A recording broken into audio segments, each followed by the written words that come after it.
I don't know. Yeah. Just making fog with your mouth, you know? Yeah, I don't see the, I'm not one to judge, so I'm not gonna go, all out calling out all the vape nation people out there. But I don't really see the appeal behind vaping. Maybe I'm too old. Maybe I don't know, man. You tell me. Yeah. Yeah. No, I don't think you're too old because it was mostly like 19-year-olds that were into it, but there were a couple like just like old ass people there that were way into vaping. Basically, anybody under 21 and anybody over like 35 was really into vaping. It was weird. Everybody in between just smoked a lot of pot. Jesus, That's just man. how it was. God. Yeah, not really too into that myself. Same, but I mean, let's. You probably fuck. How many times am I gonna see the same shit? Now, what I meant to say is, just like me, let's. You're not gonna judge him because, yeah, it is what it is, man. Let's. Yeah, absolutely. Like, As long as not they, my place, and yeah, they, like, the way I see things is, as long as you're not hurting anybody, then just do you, man. Just do you. yeah, and that you're responsible is important to me too. Like, Yeah. anyway, that's enough drug talk. I have Claymore downloaded. Same. I got like episode 5 in here, and I'm just like I'm ready as fuck now. All good. All right. So where we left off was Kudera was magically saved Yeah. by Lucky Boy. Yeah, and I have so much to complain about that, but I will save that for the review, man. Let's. I was super surprised. I mean, I know you didn't want to like spoil it any of Okay. it for me. But I was surprised in watching at the end of episode 4 when that did happen, when she did get reverted from her Yoma awakening. I was like, you know what?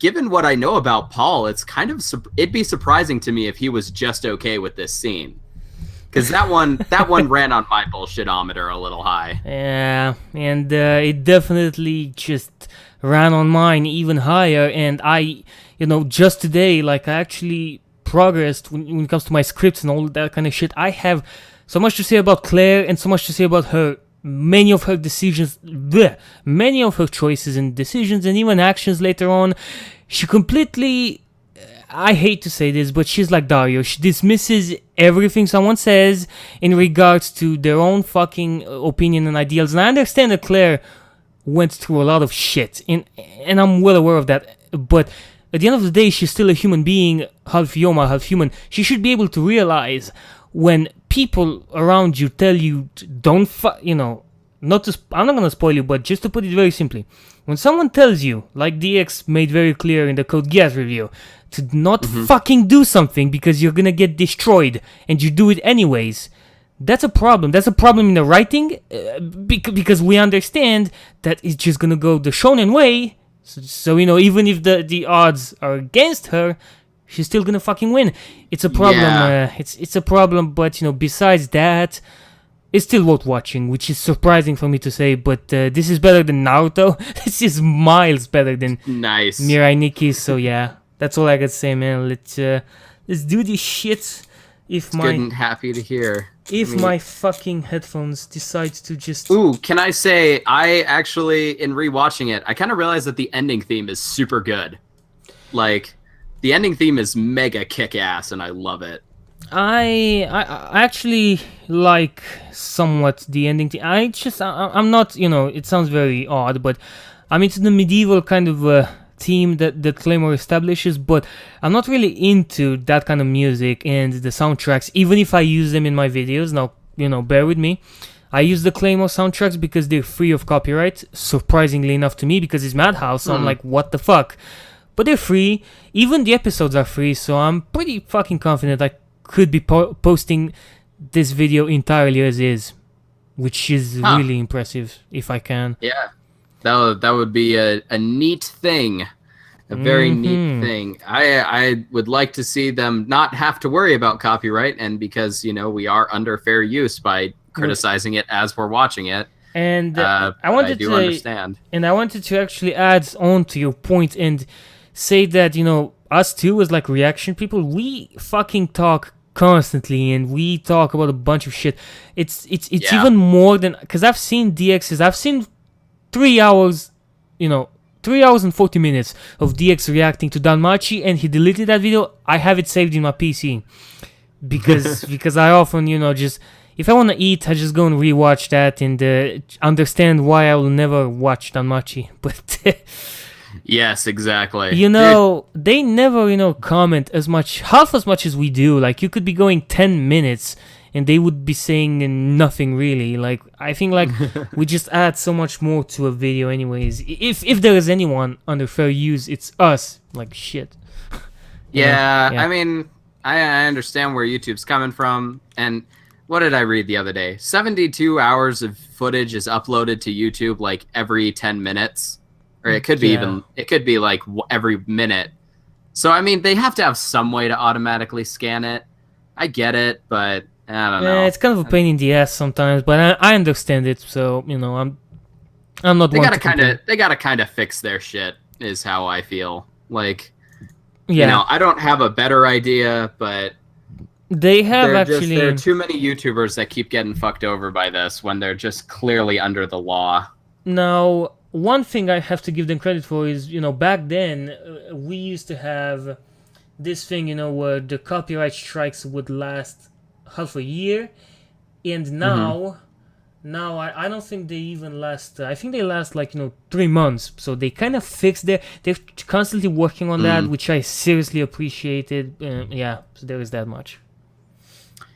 Yeah, I mean they're getting better, but they also have non-existent customer support. That's to say the least, man. you know what I would really like, and hear me out on this. Yeah. I think there should be like a way that what you do is you pay like $1 every time that you upload a video, and you can take all that money, because that's not that much. Like, if you're a YouTuber who puts a lot of effort into his things, $1 per video isn't that much, and then use that money from the 72 hours of footage that's uploaded every minute, and pay for like a decent support team and legal team. You know what I'm saying? Or that too, or they could just take that money and straight up pay whichever people actually, all those fucking companies, Funimation, fucking God knows, they could be paying. Well, I don't know if it would be that good, but yeah, maybe. But no, there needs to be a way, and there needs to come a time on YouTube where we can use whatever the hell type of content we want, as long as it's like within fair use. Or if we could pay, I don't know, if YouTube Red was, I don't know, $10 instead of $5. If you could have like, it is $10. It's $10. Okay. Yeah, I pay $10 a month for YouTube Red. It's awesome. That's my bad. But what I meant to say, and that's good because view actually counts as money for me. So yeah, hooray! Yeah, I mean, you're supporting me. Anyways, what I want to say is, you've got YouTube Red. They should make it so that the people that pay for YouTube Red can pay $10, and some of that money, instead of going to us, to the people who make the videos, because that's where the money goes, by the way.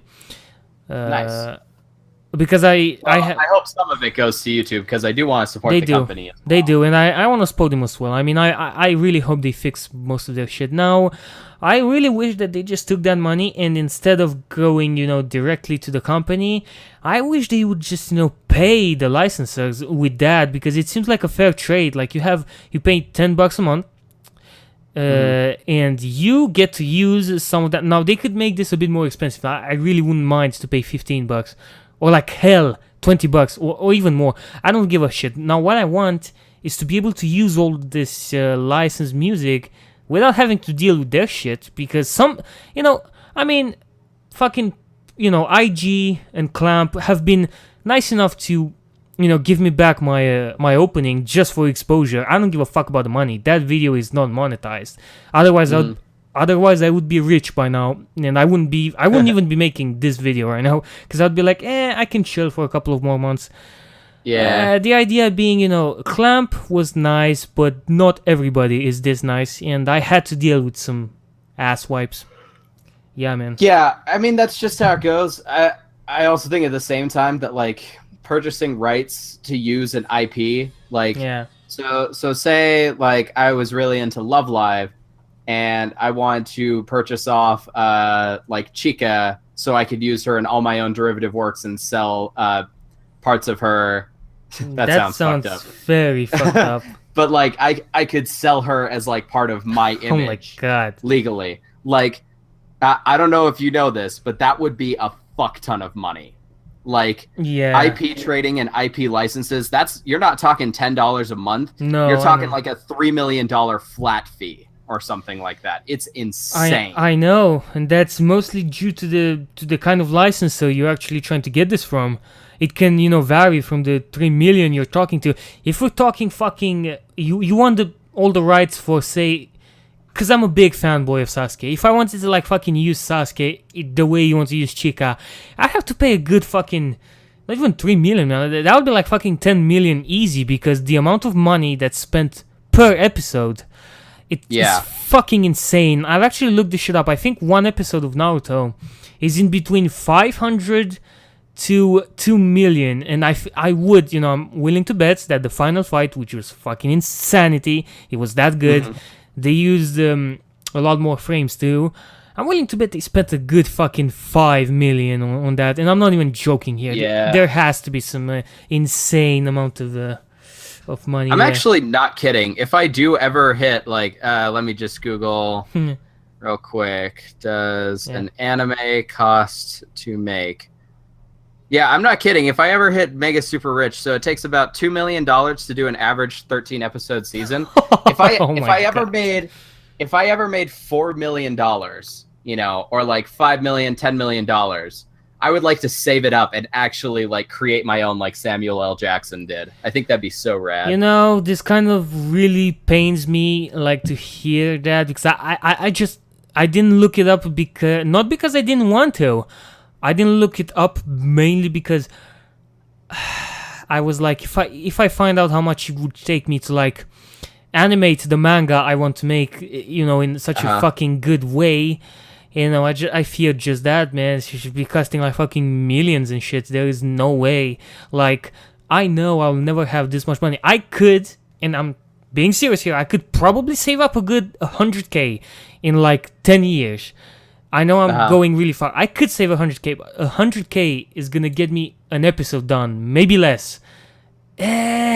That's bad, man. I don't know, really. Fucking maybe you always get like a 3-episode OVA or something going on, but you would not have a complete story. You would. I would never cover, the amount of story that I have, especially when it comes to the animation. Like, I would have a very mediocre looking OVA too, and I don't want that. I'm not Misty. I don't know, dude. You can't be as bad as Misty Cronexia. I mean, with 100k, I can't be as bad as Misty. Definitely fucking not. Dude.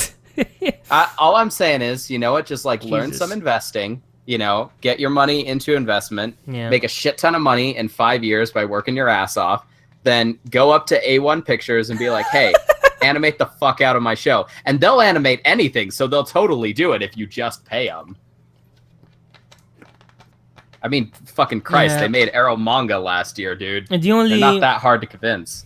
The only thing I'm gonna have to watch out for is what they actually want when it comes to copy. But I'm looking at copyright from characters from other shows. Although I think crossovers are actually legal in Japan. I might be fucking wrong on this, but I think I don't think so. I don't think so, actually. I don't know. Oh yeah, if you did have to buy all the rights to your characters, you've easily quintupled your budget. Yeah, which is I have fucking 50, probably 50 character tops, out of which a good half of them at least are fucking, like, from fucking every single anime you can possibly. But you know what I could do, and A1 Pictures definitely is good at that shit. They're good at fucking it up too. I could work on original characters, and by original I mean myself and other fucking people like you in a high school, and just have this fucking seinen going on. A1 Pictures could do that for me, definitely. For an OVA or some shit, they could.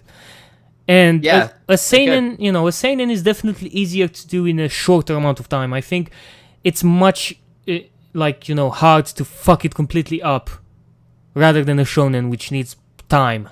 Time and effort. Yeah, you gotta animate fights in shonen. Yeah. I would definitely go with Kyoto Animation every time.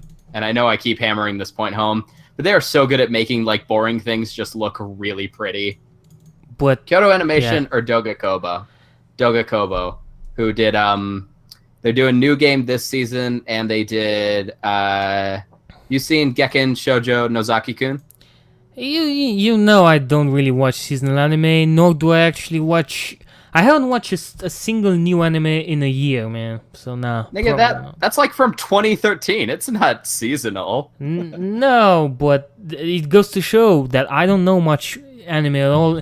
And you know, the few I have, I'm still rewatching for obvious reasons, and I can't, man. I haven't seen it though. Yeah.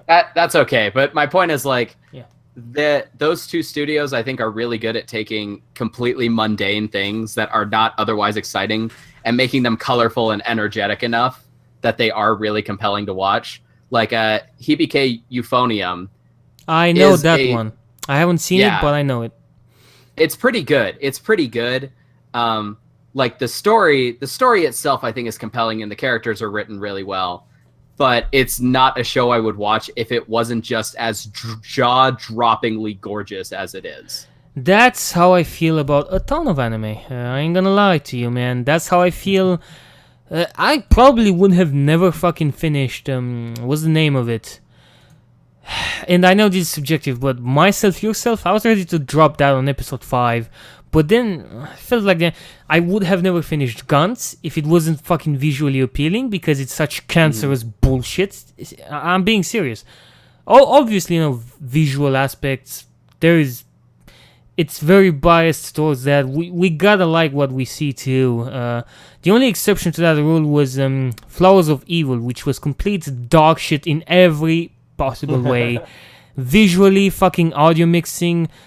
The motion blur was out the ass. I mean, the motion blur in that anime just makes Mirai Nikki blush oh my god. Yeah. Gets them all embarrassed. Man, that's fine. Let's do this shit. We've had the little pre warm up. Oh talk. Shit! Yeah, we have. Okay, all right. So let's do. Claymore up. We got 3 episodes. You good for this shit?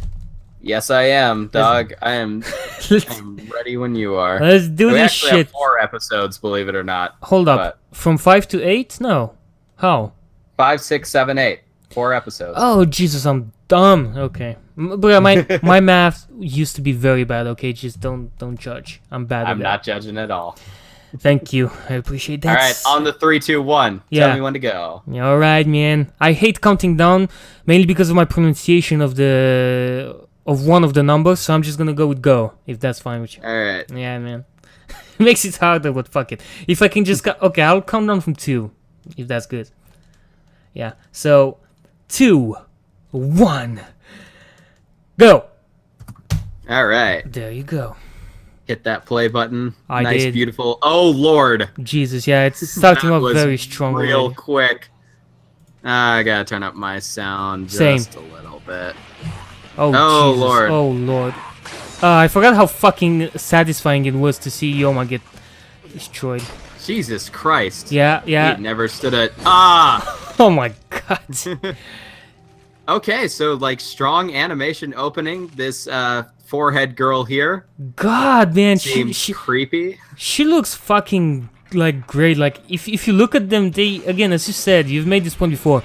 They don't just look pretty to look pretty. This one looks pretty to me, but if you notice that fucking shot, she's got fucking biases, man. This bitch is like, oh my god, man. I'm like, I'm all for that.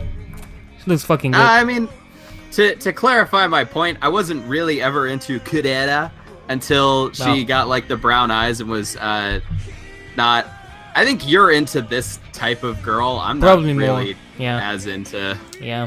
As into this type of stuff. Now, Claire was actually a huge inspiration for my current main character. As much as, you know, believe it or not, I took most of the skills and all that kind of shit from Naruto, but Claire was Claire was main inspiration for my edgelord, so you can keep that in mind moving forward. Except, do you have a Rocky in there? I mean, I kind of do, but it's Rin in the very beginning, but she ends up becoming so fucking powerful when she grows up that I don't know if it counts because she wins the shit. She wins one of the fights. I spoiled it for you. Fuck it. Rin is very good in the anime, in the manga. I just realized that Rocky, the way they pronounce it, sounds very similar to lackey. And do you know what lackey means? Lackey, is that like a thief, maybe? A lackey is like a useless sidekick. Oh, that's what lackey means in English. That's fucking genius. That is so incredibly smart, actually. I just realized. It's funny because it's just mainly a mispronunciation because Japanese cannot really pronounce the R's, I think. Or some shit, I don't know. Yeah, exactly. Yeah. It's weird that they translate Claire when they're clearly like saying Kudera, but like lackey is just lackey.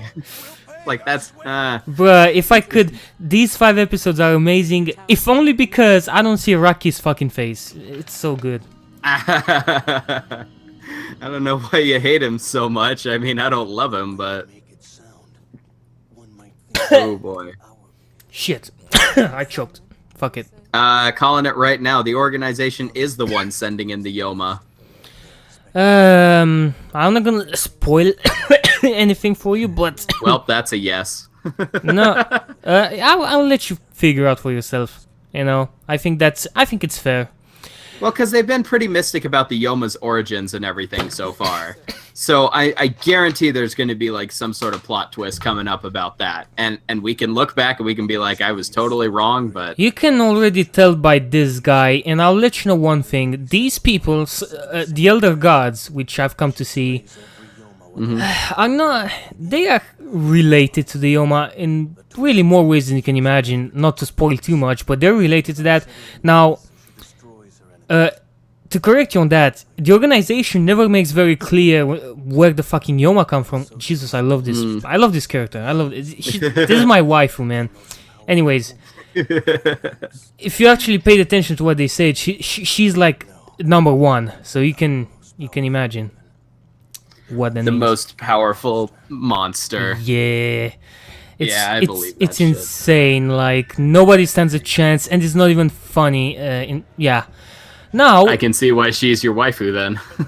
Obviously because I'm a fucking oh Jesus, no, I will shut the fuck up because it's about to go the fuck down, man. Nah. Let's see it. Bro, like she is terrifying and she's mad fast. Jesus. She didn't kill a human, by the way. She killed a Yoma because she sensed him. It's fucking... Yeah, because he's got purple ass blood. Yeah. Not purple ass blood, purple blood. Yeah. Look at that. Holy shit. It's so fucking... It's not even funny. Like one swoop and it's gone. Goodbye. You know what? There are so many things here that I could be like, this is just kind of slow. Oh shit, that guy's head got split the fucking half. Yep. That was nuts. What is... Yeah. I guess if you look at the way... Oh, Lord. Yeah. This is very graphic. This is very graphic. Yeah. Yep. I'm a little confused by the Yoma, so they can, like, constantly shapeshift into humans, right? Yeah, they can. What are the rules regarding that? I think the main rules are being that they can actually shapeshift into humans, but the second they actually need to eat, they're gonna have to transform back, mainly because to actually... It's not even funny, but anyway. They actually need to eat constantly, and the big ones, the big Yoma, the ones that... The voracious eaters? Yeah, the one that you've actually seen in that other episodes, that wasn't even a voracious eater, to be fair, and they need to constantly eat to be able to keep all of that shit in control, to like fucking shapeshift, which is why you see some of them, you actually see them as just regular Yoma. They actually need to eat. It's mostly based off of food. They never explain this, and it's kind of bad, but it's kind of easy to figure out too. So I never really had beef with that aspect, to be honest. Yeah, I mean, that's okay. I'm just the series isn't super clear in the beginning on like how human the Yoma are, or like how much they can think, like versus how much they're driven by their instincts. Like they're pretty interesting. Like they can be interesting villains, but I just like when the one last episode started talking out of nowhere. Yeah. You know, I was like, wait a second, can Yoma fucking talk?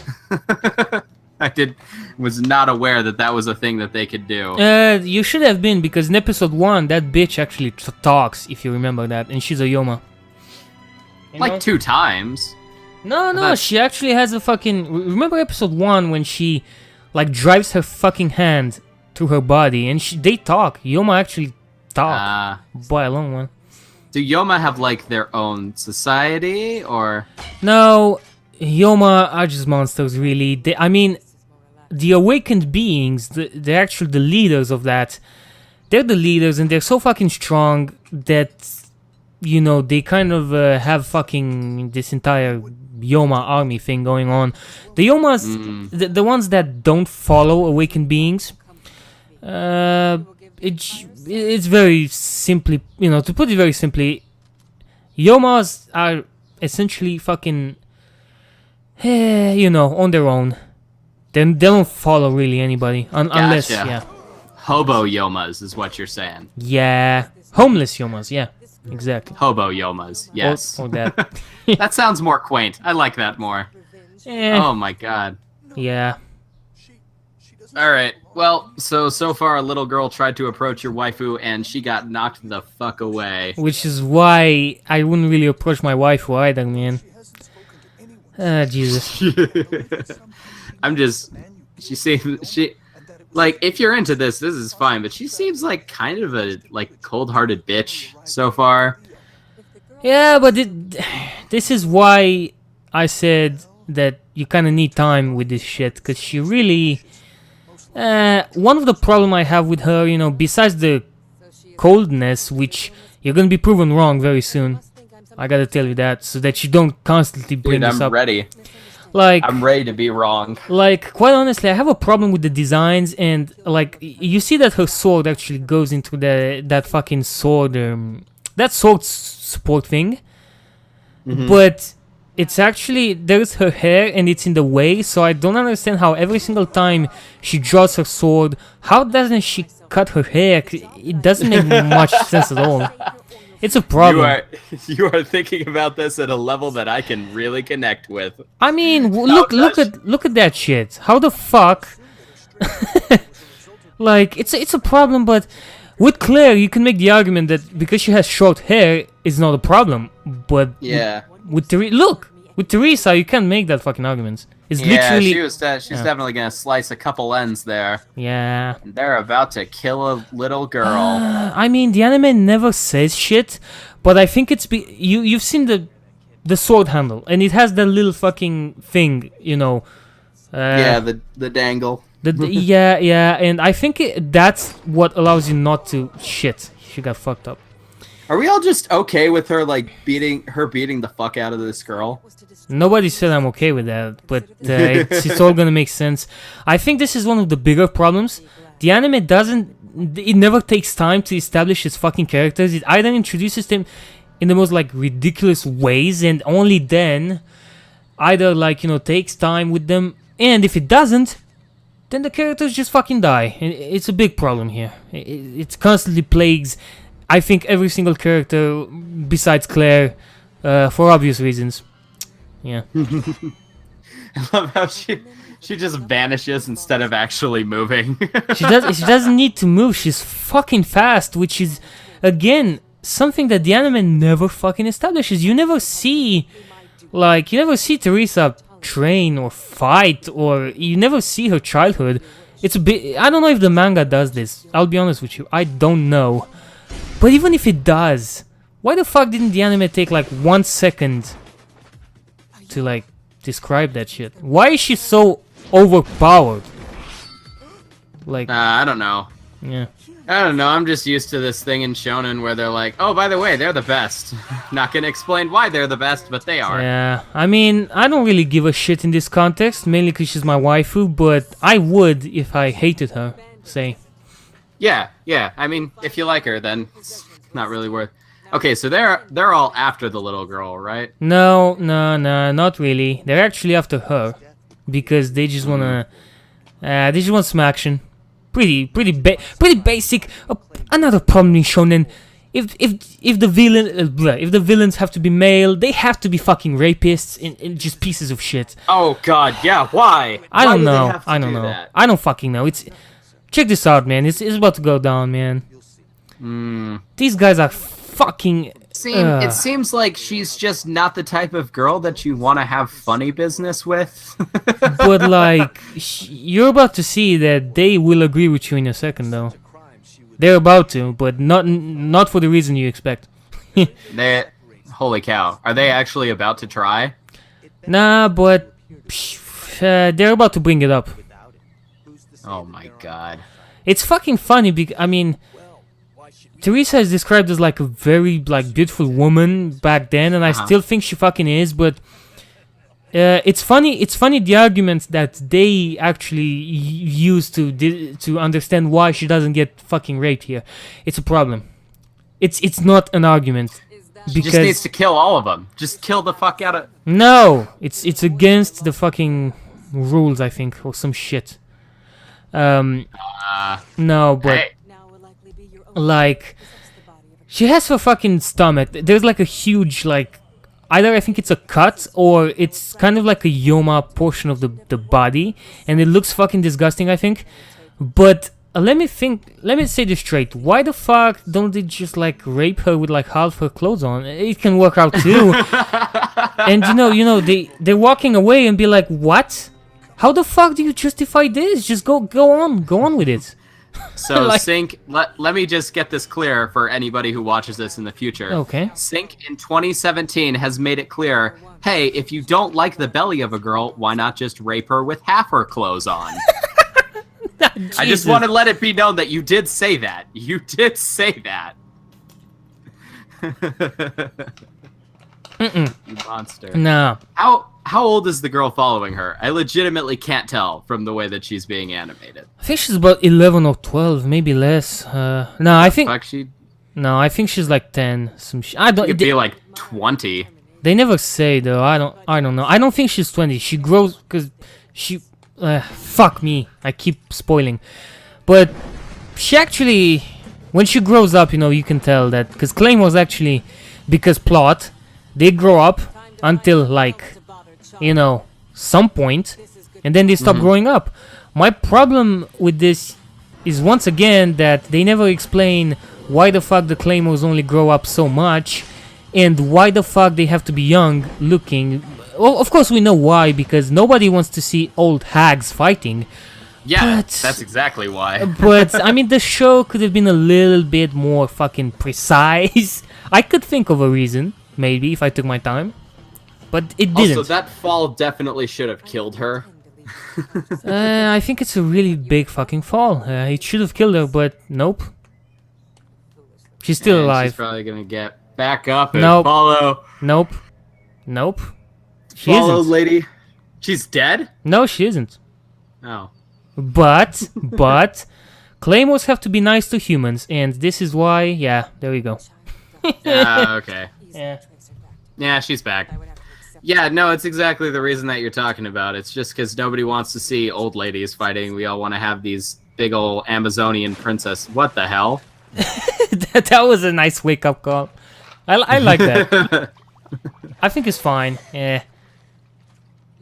Yeah, just make her move around when all her bones are probably shattered. But they really aren't, though. And I don't know, I just think everybody in this fucking anime has like 50% more resistance than general shonen protagonists. It has to be that. I don't know. Shonen protagonists have a ridiculous amount of resistance. I don't know what you're talking about. If you compare your general shonen protagonist to this Claymore here, like, yeah. I still stand my point. So, how do you feel about your favorite show having lolly fan service in it? This isn't lolly fan service. I mean, not the way I fucking see it. Especially because it uses this to, show that she's been living with Yoma so long that it did this fucking the smart way. So I'm okay with that. It's not like I get It's not like I mind it, and it's not like I fucking love it or hate it. I'm just, I don't care. I don't pay attention to that kind of shit. especially in a show when I'm supposed to pay attention to the size of the Claymore's chest, really. So, yeah. Is that the appeal now? No. It's just a plus, man. If you have to understand. I hope. I don't know. I mean, I'm marginally understanding. This show is pretty just way different from stuff I usually watch. Yeah. Which is all good, but I'm probably gonna watch New Game after this. Yeah. Just so I can have some color in my life again. Yeah, I know. This show is very gray, which again, it's like the embodiment of what I like, because the anime like this just doesn't exist anymore. The anime with fucking, I guess, fucking, how do I put this? Yeah, all these fucking grayish colors, and yeah, when you look at the forest too, it's like green like green and gray, and like it's actually pretty funny. I prefer this to like the colorful shonen. That's just me though. Yeah, I mean, my favorite shonen experience so far has honestly been like Hunter x Hunter and JoJo, where the colors are just super whacked out and always there. Yeah. And so basically since Attack on Titan, I haven't watched a lot of like really dark shonen. If you can even count Attack on Titan as dark shonen.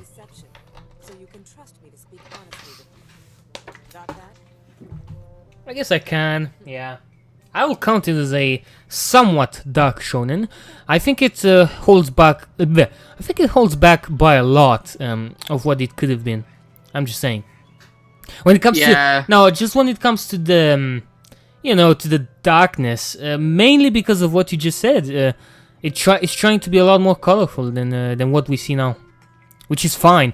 I'm seriously okay with everything these days. I just yeah. Whoa. Yeah. Falls and breaks all of her bones again. Nah, but she's still not nice. This Claymore is not nice. Like, poor child, man. Like, just wait. Check this out. Wow. What a flick. Yep, just smash her the fuck up is where I'm Nah, but she's fine though. she doesn't give a shit. Oh my god. What? She's fine though, and that's fucked up. Because she is used to so much worse. You will understand why she's fine. Fine in what sense? Why she fine in the sense that she takes so much shit from Disclaimer. It's all like, hey, so did Lackey. Yeah, he did too. Yeah. It seems like this story is just about really awkward romances between useless humans and these big old claymores. I also I don't really understand, but most Claymores are fucking tall, really. They never explain how that shit works either. Probably because they're part Yoma. That's a guess. Yeah, the change in the human. I've heard that generally the Claymores have to fucking train, which is never shown, which I'm showing this in my manga, and I find that fucking ridiculous that I have to show it to just convince myself that it's a fact. Mm-hmm. But that they actually do train. Yeah, but they do train, which is why they look so fucking stoked. I mean, I guess height doesn't get affected by that. So I know what you're saying. I guess it's just because of the Yoma. I mean, you can't hypothetically get taller through like a series of medical procedures. Yeah. Like, you ever read that article about there's like this surgery place in New York that will take short guys, they'll smash their shin bones and their femur and then reconstruct them with metal parts and then just make it so they heal that way.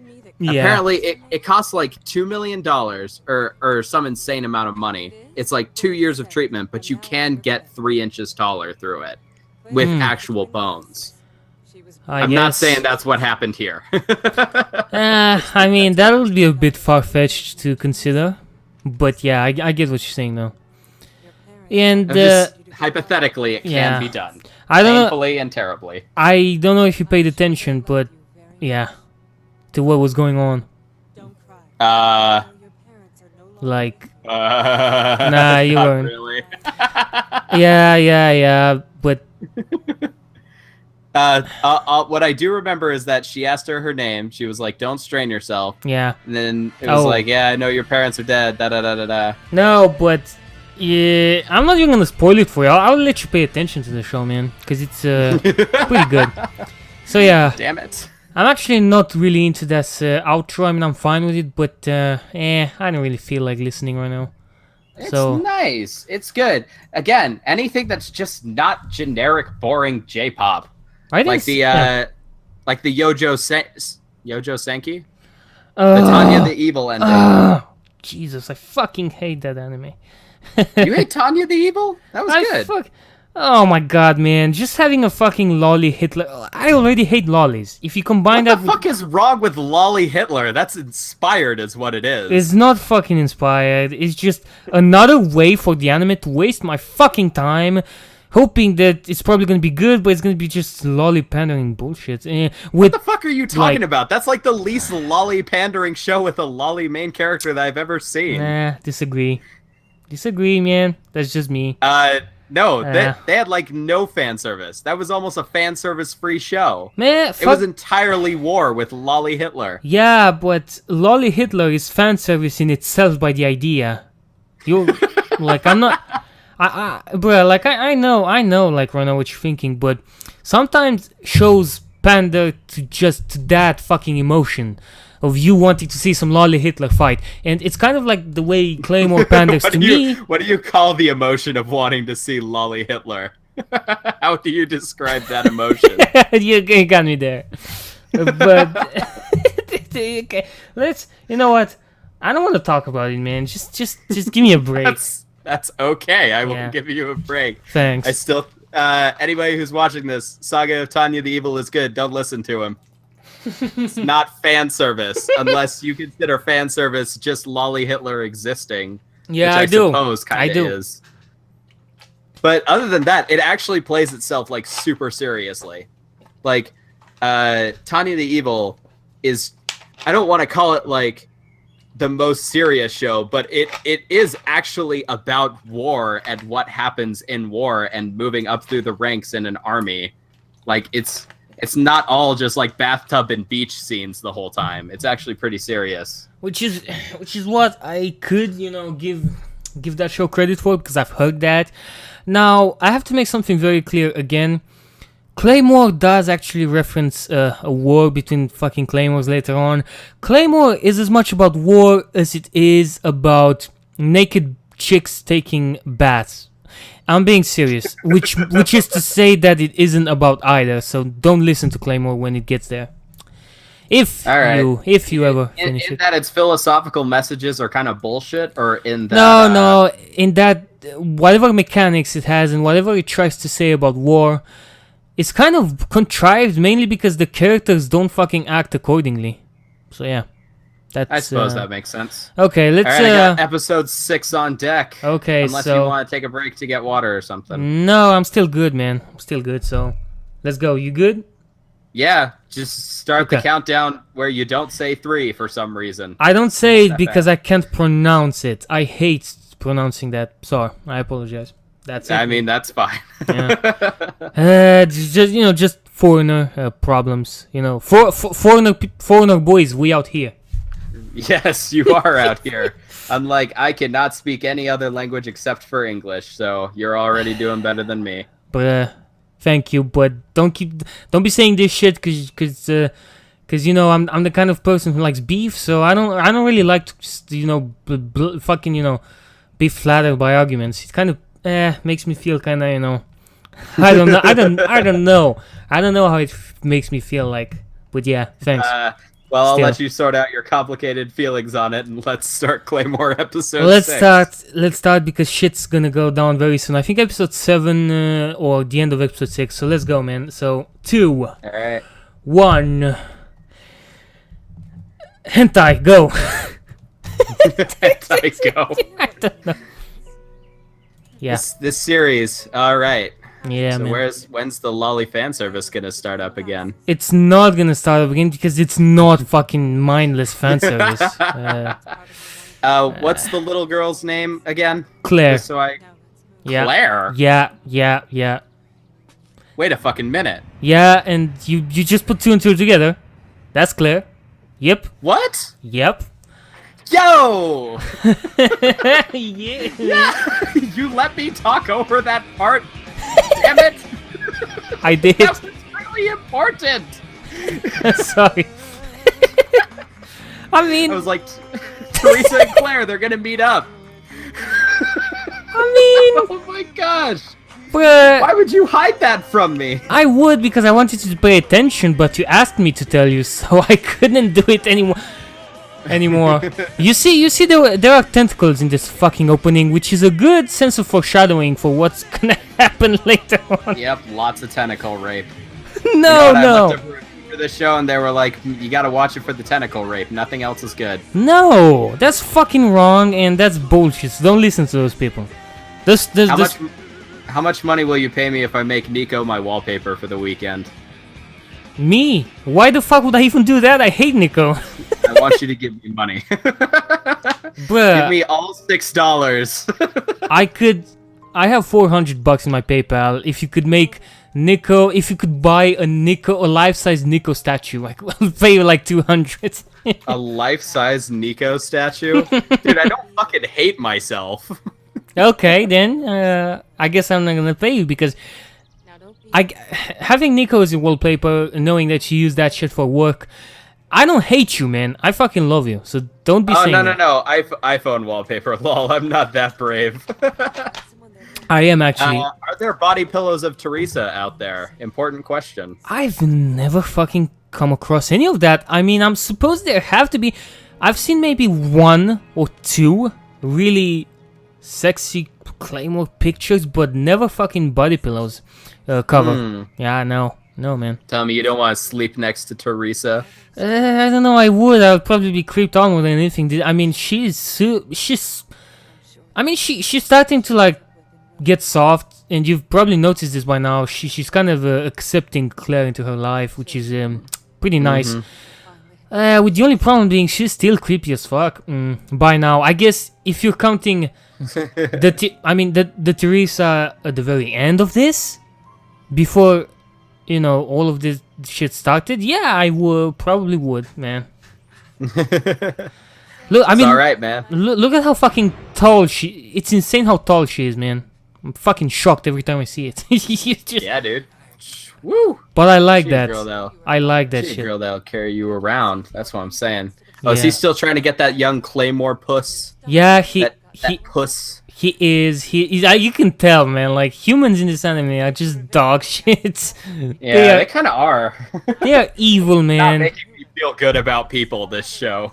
I mean, the show actually does bring up some fucking solid points about morality, and I think it explains the problem with humans in general, that we're trying to just take advantage of whatever the fuck we can, and if we have Claymores protecting us, I think the show is realistic in how humans would react to Claymores essentially having to protect humans. They would take advantage, they would fucking try this shit.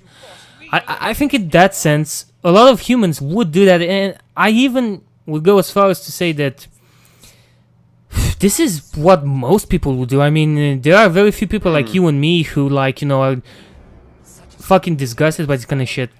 Yeah, it's Jesus Christ. Yeah. This is a little hard to watch. I'm not gonna lie. This was hard to watch for me as well. But yeah, he got fucked up. Oh shit.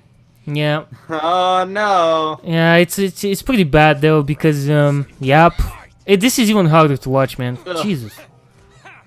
God. I think that this is like at least saying something marginally interesting, where he does make the point where he's saying like this isn't about like satisfying me, this is about humiliating you. Yeah, which is even worse, to be honest. Well, you just find so frequently, and again, this is anecdotal evidence, please, and anybody watching, don't take me too seriously on this, but frequently when that sort of thing happens, it is more of a power thing than it is like even a sexual thing. Yeah, if that makes sense. Which is essentially what humans always strive for. They want power, as far as I know. Anyways, I mean, you don't quote me on that. It's just my opinion, really.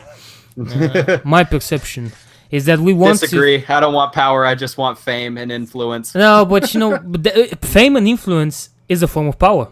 A very That's my joke. Yeah, I apologize. I mean, bruh, you've seen that scene earlier. I think the anime does a huge service to the franchise by animating some of this shit way better than the manga did. It's fucking crazy how good it ends up looking compared to the manga in some aspects. Sometimes it fucks up, sometimes it looks very fucking good. Oh shit, Claire can talk. Yeah, she's back. Man. She's here is what she is. Lots and lots of...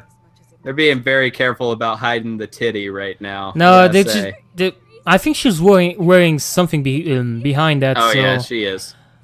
Which fucking doesn't make much sense, because how could he see her body behind that shit? What? Oh my god. Okay. Never mind. Sheesh, I don't know, man. No, I looked away for a lot of that because that was hard to watch. And I just yeah, but browsed the Nico fan art on my phone for like 2 minutes. Yeah, while yeah. reading the subtitles. If you weren't paying attention, this just got very fucking sad. Like, nah, I am. Yeah. So she talked, and Yeah.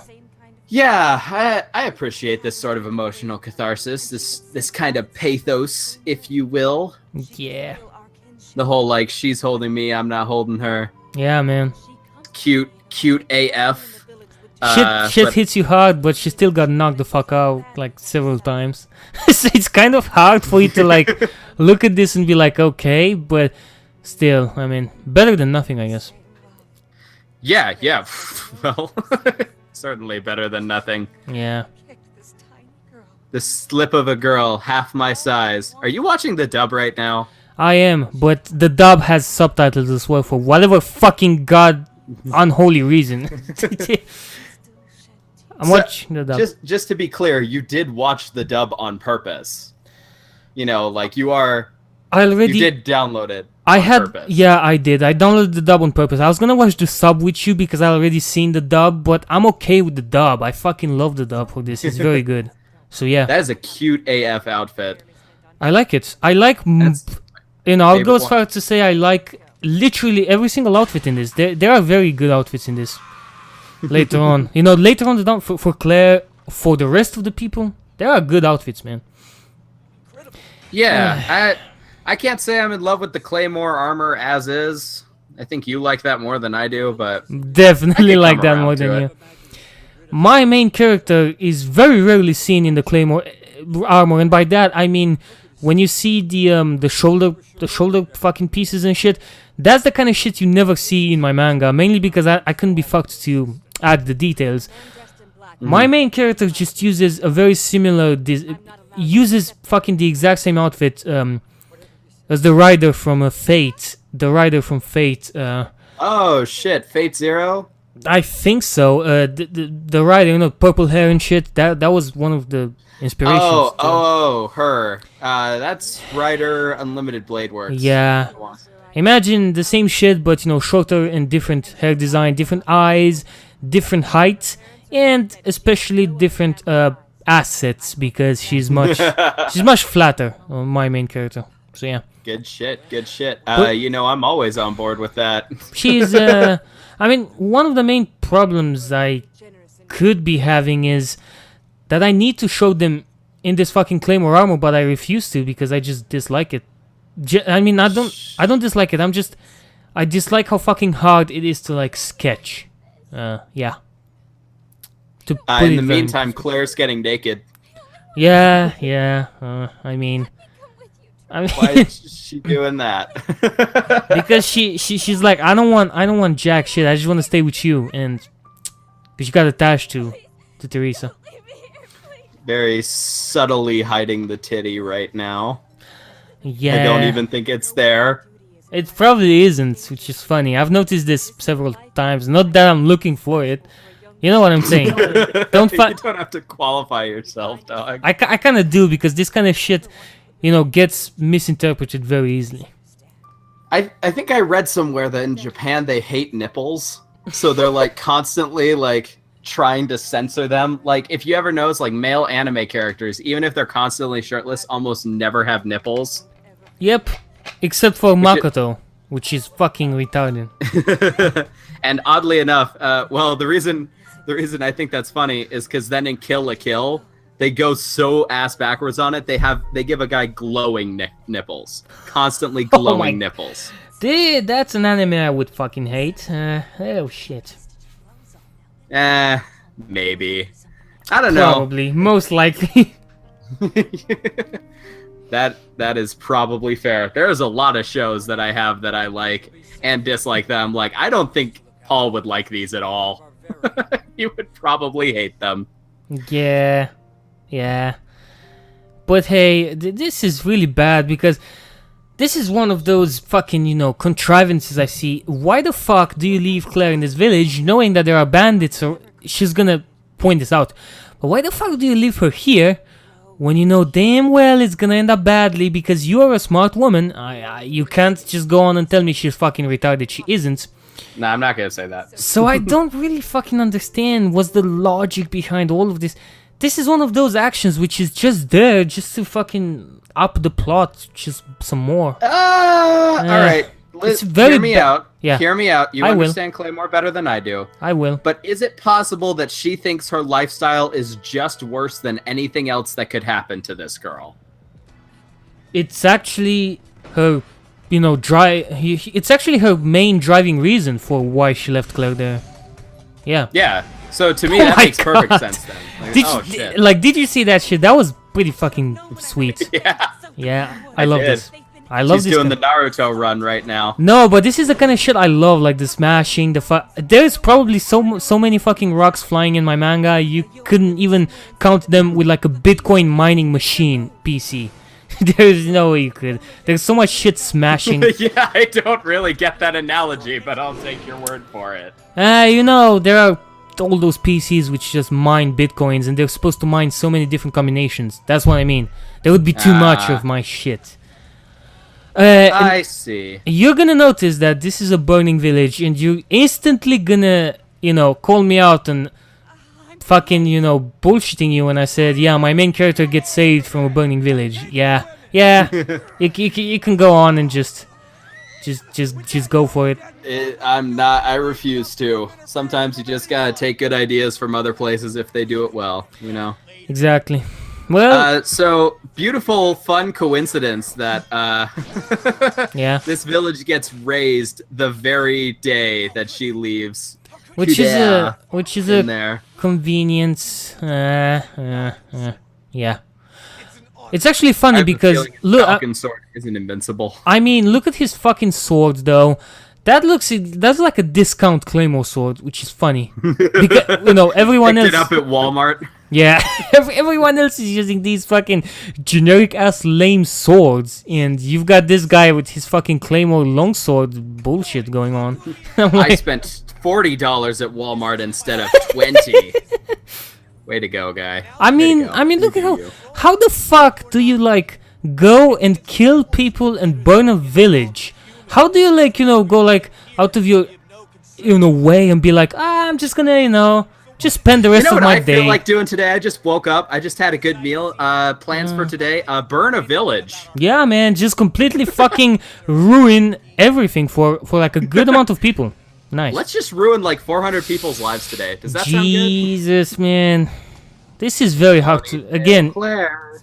It's kind of the hard shit to watch for me because I really like Claire. It's just pissing me off badly. My audio got really loud out of nowhere. Oh. What the fuck? I actually like the fucking soundtracks in this. The editing is good with the soundtracks. It never starts a soundtrack, but it cuts sections of the soundtrack to make it more fitting. Rarely anime does that. Fucking love this shit. Yeah, I mean, that's fair. I wish I was a bigger fan of the soundtrack in general. Yeah. I kind of disagree with you. That whole yeah, I know. I do not like that song. Nah, it's just very subjective. The soundtracks are fucking entirely subjective. We know that. See, you say that, but just earlier today you were like, here's facts about a soundtrack. No, that was like, if more people would say, love the Claymore soundtracks, but which is not the case because I know that, I would be telling you the same shit. I mean, this soundtrack is mainly not good, but I like it. For Prince of Persia, though, that's not the case, so let's not get there because I know the franchise better than, anyone probably here. I know the franchise. I am sure you do. I have watched the movie, the Disney movie starring Jake Gyllenhaal, and that is it. Just the fact that you were kind of okay with the movie, but I hated it, just goes to show how fucking ass backwards the movie really, goes against the show. Yeah, I don't doubt that for a second. Yo, Prince of Persia should be an anime. I mean, it could work. Funnily enough, it could fucking work, but nobody's gonna fucking do that. You see his fucking sword. You see how much shit he talks. Like, yeah. This oh, is so... what the hell? No, he's got a chainsword. Nope, take it all back. That's fucking rad. Are you fucking? He's about to take all his shit back. Just watch. Like, watch. He's gonna keep talking, keep talking. With his fucking Walmart piece of shit sword. Yeah. His fucking $40 Walmart sword. Why the fuck was he was sliding across the floor there just for a second? He stopped now. That was funny. I like his piercings. His piercings are pretty cool. But I have a feeling that Teresa's about to fuck him up real bad. That's just... Oh! Yeah. Yep. Nani? What? Just... Exactly. Not giving a single shit, like... Not even moving, really. That he just phased through him. Yeah, hear me out. Yeah, it was like okay when it looked like Claire or Kudea was actually struggling her way through a couple of battles, and so far Teresa's just curb stomped everybody. Like she put their jaw to that cement and she stomped on their heads. Yep. No one. She has not been fucking scratched a single time, at least willingly. She hasn't been touched. Fucking hell. But I guarantee she dies. I don't know, man. Which is, again... Don't say I don't know. I know that she dies. It's too obvious. You don't know, man. Like, you can't know. But yeah, she just killed everybody. Which is essentially, a fucking death sentence in this anime. Yeah. So now she's in exile. It's about to get so much fucking complicated, and the anime complicates shit, Disgrace. Yep. Trouble the moment he came. Have you seen Lion King 2? I have, but I don't know the songs. Trust me. You're not missing out at all. That movie fucking sucks. No, I liked it, man. I just don't like the soundtracks because of the way they play. But I liked it. What the fuck? This just in: Sync hates Elton John for no reason.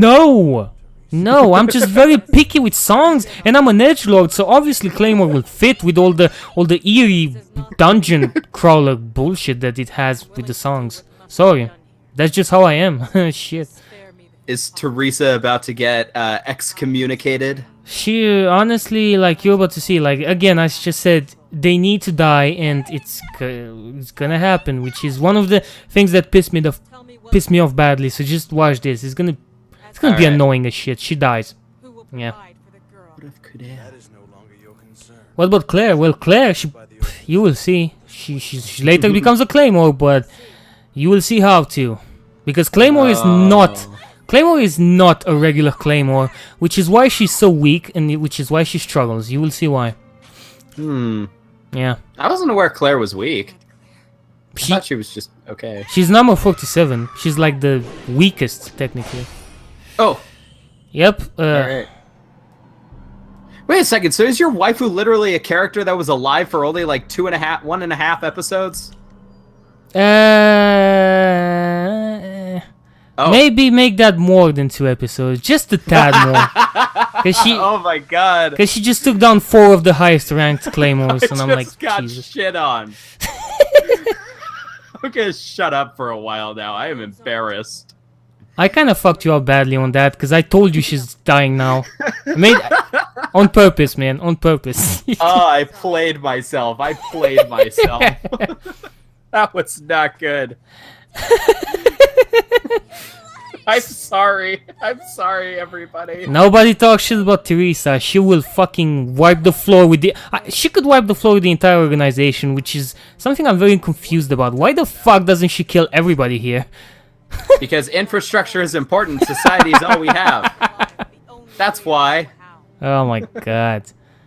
I like this. I really like the most of what's going on.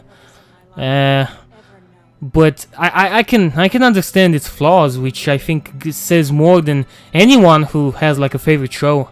I don't fucking hold Claymore on a pedestal. I just think it's very good still. Besides all the problems. All the problems aside. Yeah. So I guess she's just gonna be the mommy. Yeah, she's gonna be the mommy. I really would like this kind of mommy, man. This would be the shit. To have Teresa protect you in an universe like this. I keep in mind, audience at home, I did not prompt that. He just said it. I just said it, and I have no shame right now. I'm just fucking, fucking love Teresa, man. That's it. I realize I am not in any position to be making predictions, but is this just kind of be like a hunting story? The next couple of episodes. Yeah, exactly. That's kind of. You're still not good at predicting shit, but you will see what happens now. Teresa is actually gonna face a lot more people, and it's about to go the fuck down. Episode 7 and 8 are just, stellar when it comes to Let's get some battles up in this bitch. Hey, bruh. You know what? Just give me like 1 second to just go and get me some water and shit so I can be ready. Yeah, I'm gonna get some fucking water too. We will meet up very, very soon again. Yeah, I'm not leaving, so it's all good. So I'm be right back. Yeah. Be right back. Shit, my fucking headphones are broken. Oh my god.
Fuck me.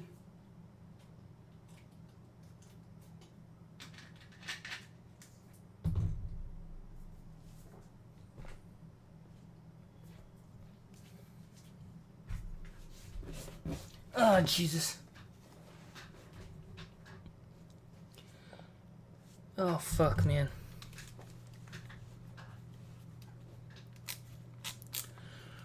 Headphones are still...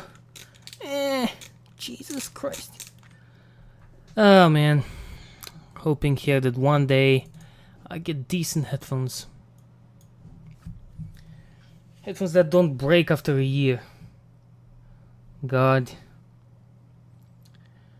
We back. We are fucking back. I'm so ready to I'm so ready for this shit.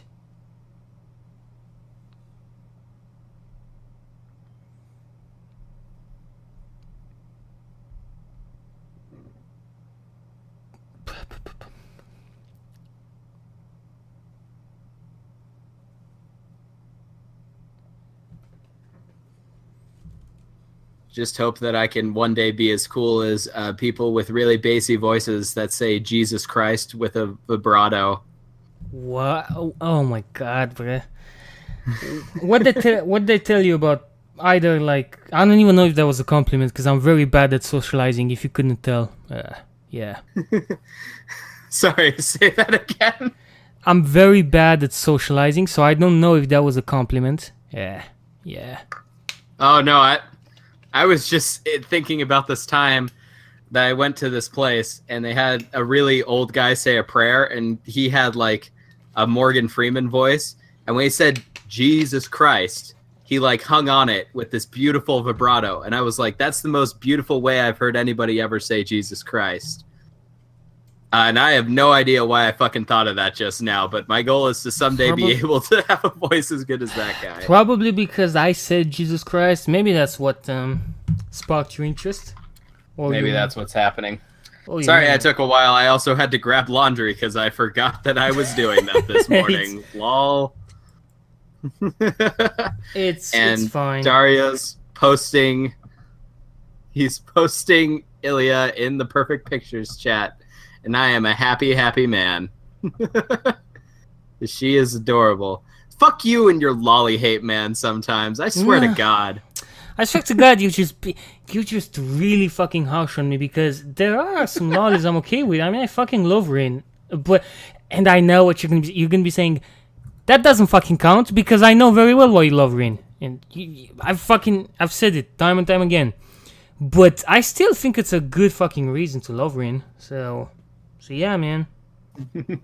No, don't laugh. I mean, I'm laughing a little bit because it's funny to me that every time that like you or I have a rule about something, we always have like two exceptions to it.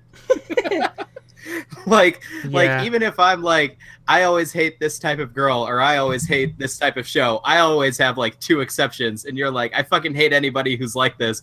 But then Rin is one of your favorite characters. Like, I don't even...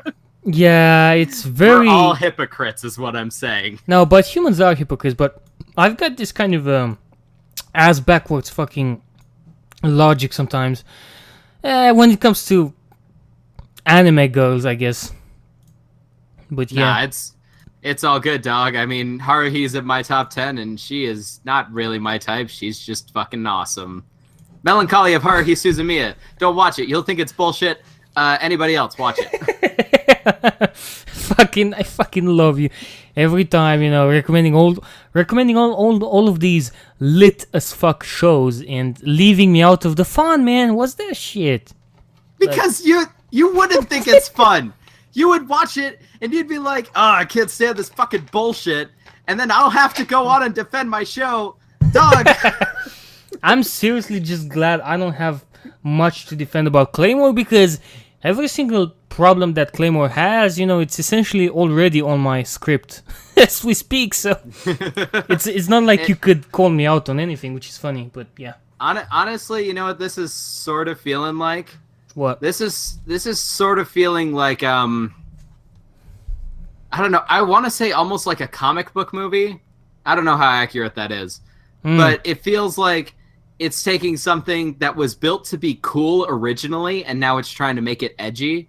You know what I'm talking about? Like how they did in Batman. Like Batman's just supposed to be a cool guy, Yeah. But then Christopher Nolan in the Batman trilogy, in the Dark Knight trilogy, rather. Yeah. He started with this cool idea of Batman, and he built this really dark world around it. So Claymore seems like they're starting with this idea of like these tall, powerful, shoulder-padded women that got big-ass swords, and then they're building a dark world around how that would happen.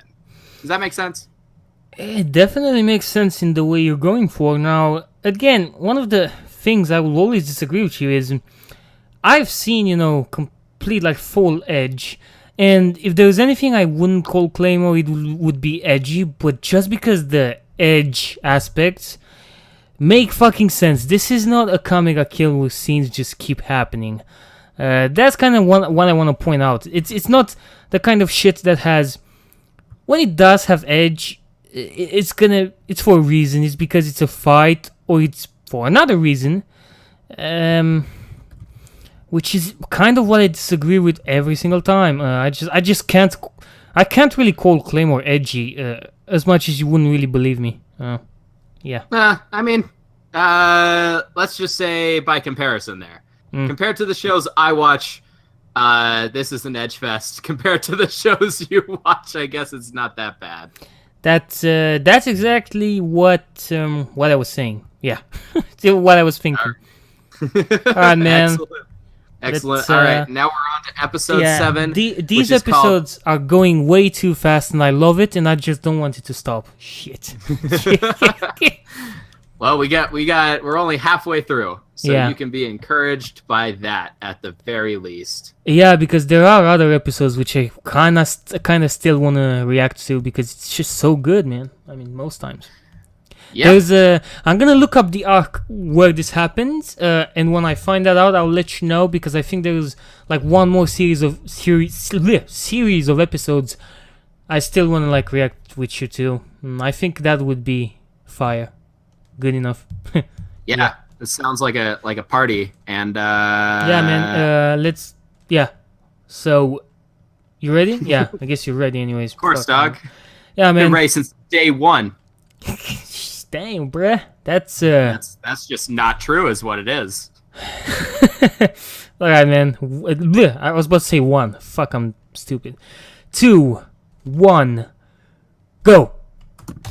There you go. I'm trying to time this shit, with you, and so far I've been doing a good job. It's pretty alright. I liked this artwork. That's pretty. This is neat. What's going on. I just like the environments in this. You saw that there was a lot of like stone shit. I actually have a valley that's fully original content, where one of my main fights and a ton of training happens, and then at the very end, when it goes down to 1 versus 150, there are gonna be Claymore swords everywhere, and it's gonna make like a path, for my main character to just walk like an edgelord. So I've got all that shit kind of. Sorted out in my mind. It's kind of good shit, like, now that I'm remembering it. Shit. Get those renders already, dog. But I'm trying. I'm asking you about them for, like, 72 hours. You've been, and, we out here, but I'm just very fucking, it's long, especially when I'm not tracing off of another character, so I'm trying very hard here to get some good shit so that I can base my drawings off of that later, man. It's very hard, It's kind of. I gotcha. Mainly because I'm trying to do fucking Robbie Rotten as a Claymore. Just imagine how fucking hard that is. I'll admit, dog, that does not seem like a universe that immediately crosses over very well. But it kind of does because Robbie's gonna be like the teacher figure in there. So I think he fits in many ways. That's just me, though. Death. Yeah, I like the fonts they use for this shit. I'm gonna have to look it up afterwards. I don't know if that's a sub thing or if that's I guess I'm watching the Blu-ray rip right now. So that is official. My version really looks. Yeah, there's like a town of Yoma, and obviously, I mean, with this kind of challenge, Claire would probably fucking die. So you can already tell that it's not her doing this shit. Yeah, Claire struggles against one voracious eater. Yeah. Have we seen any since? It does make any sense because Claire is very weak. I told you. That's surprising to me that she's weak, but I am happy about that actually. I think that's a good thing that they're doing that to her. I like short hair. She's hot. Yeah, I like the one to the left. The one that you see to the left now. I like her. I was gonna say right, but that's no, okay but too. Like the left one actually looks like Teresa with her hair down, so you can tell that I have a bias towards that. Yeah, I can definitely tell. So, So why are the Claymores so much stronger than the Yoma if they're only half Yoma? That's the thing, they're not so much strong. This one in particular is fucking insanely strong, but like physically. Kind of like, you know, I told you I have Anna be a fucking overpowered character in that sense. Well, that's kind of what I was going for. So, to answer your question, the Yoma are really not that much weaker than them. It goes to show because Claire is how she is because the the Claymores, when they can, the anime doesn't fucking show this and it pisses me off. The Claymores train, man. Watch, no, I'm gonna shut the fuck up. This is very good. This is very fucking sweet. Like, yep. God damn. Oh my god. Just a little quick shower before work. Bruh, like, the Claymores actually train a lot. The organization, again, it's never shown, it's never explained, because who the fuck cares? I mean, I would care. You would probably care too. I mean, they train, and they undergo a ton of training just before taking assignments. And depending on how much they train during that period of time, will determine if they're an attacker, if they're fucking an attacker or a defender, I guess. So, in many ways, the Claymores just know how to focus all of their fucking Yoma in one act. But as you've seen, these Claymores here, they never really use even 10% of their fucking powers, and they still demolished all of these. It's kind of like Teresa, but you will understand why they don't even come fucking close to her. No, it's not funny. Yeah, they're already shitting themselves because they don't want to fight her. Quick question. Yeah. Why the fuck she got elf ears? The anime doesn't say. Ah, no. So I don't know why she's got elf ears. I just think it's because they needed to get like variety in this bitch. The only thing I could assume is that there are elves in this fucking anime, they're just never really shown, so she could be like a unique person. I want to point out, her technique, the fucking quicksword technique that she has, that's essentially the original fucking technique from which, you know, everyone started copying and creating new fucking techniques. It's kind of like Naruto, but like with variation, starting from this girl, Elena, or Irene, or however the fuck. The anime never makes up its fucking mind in the dub or in the sub. How the fuck do you say her name? Sorry. I suppose if I can make an observation, this anime officially makes a mistake as bad as Arrow manga did. Because they also have characters with elf ears and fucking no explanation for it. Again, don't compare this anime to Arrow manga, because in this... Why I'm no, but in this fucking universe, I could much rather believe that there are elves for the same reason I told you. It could be a hidden clan or some shit. I cannot believe that in Arrow manga, if you see where I'm coming from. It makes more sense here. That's what I'm saying. Yeah. Oh, shoot. This is the new number 2? This is number 2, man. Teresa is number 1. I mean, Jesus fucking Christ.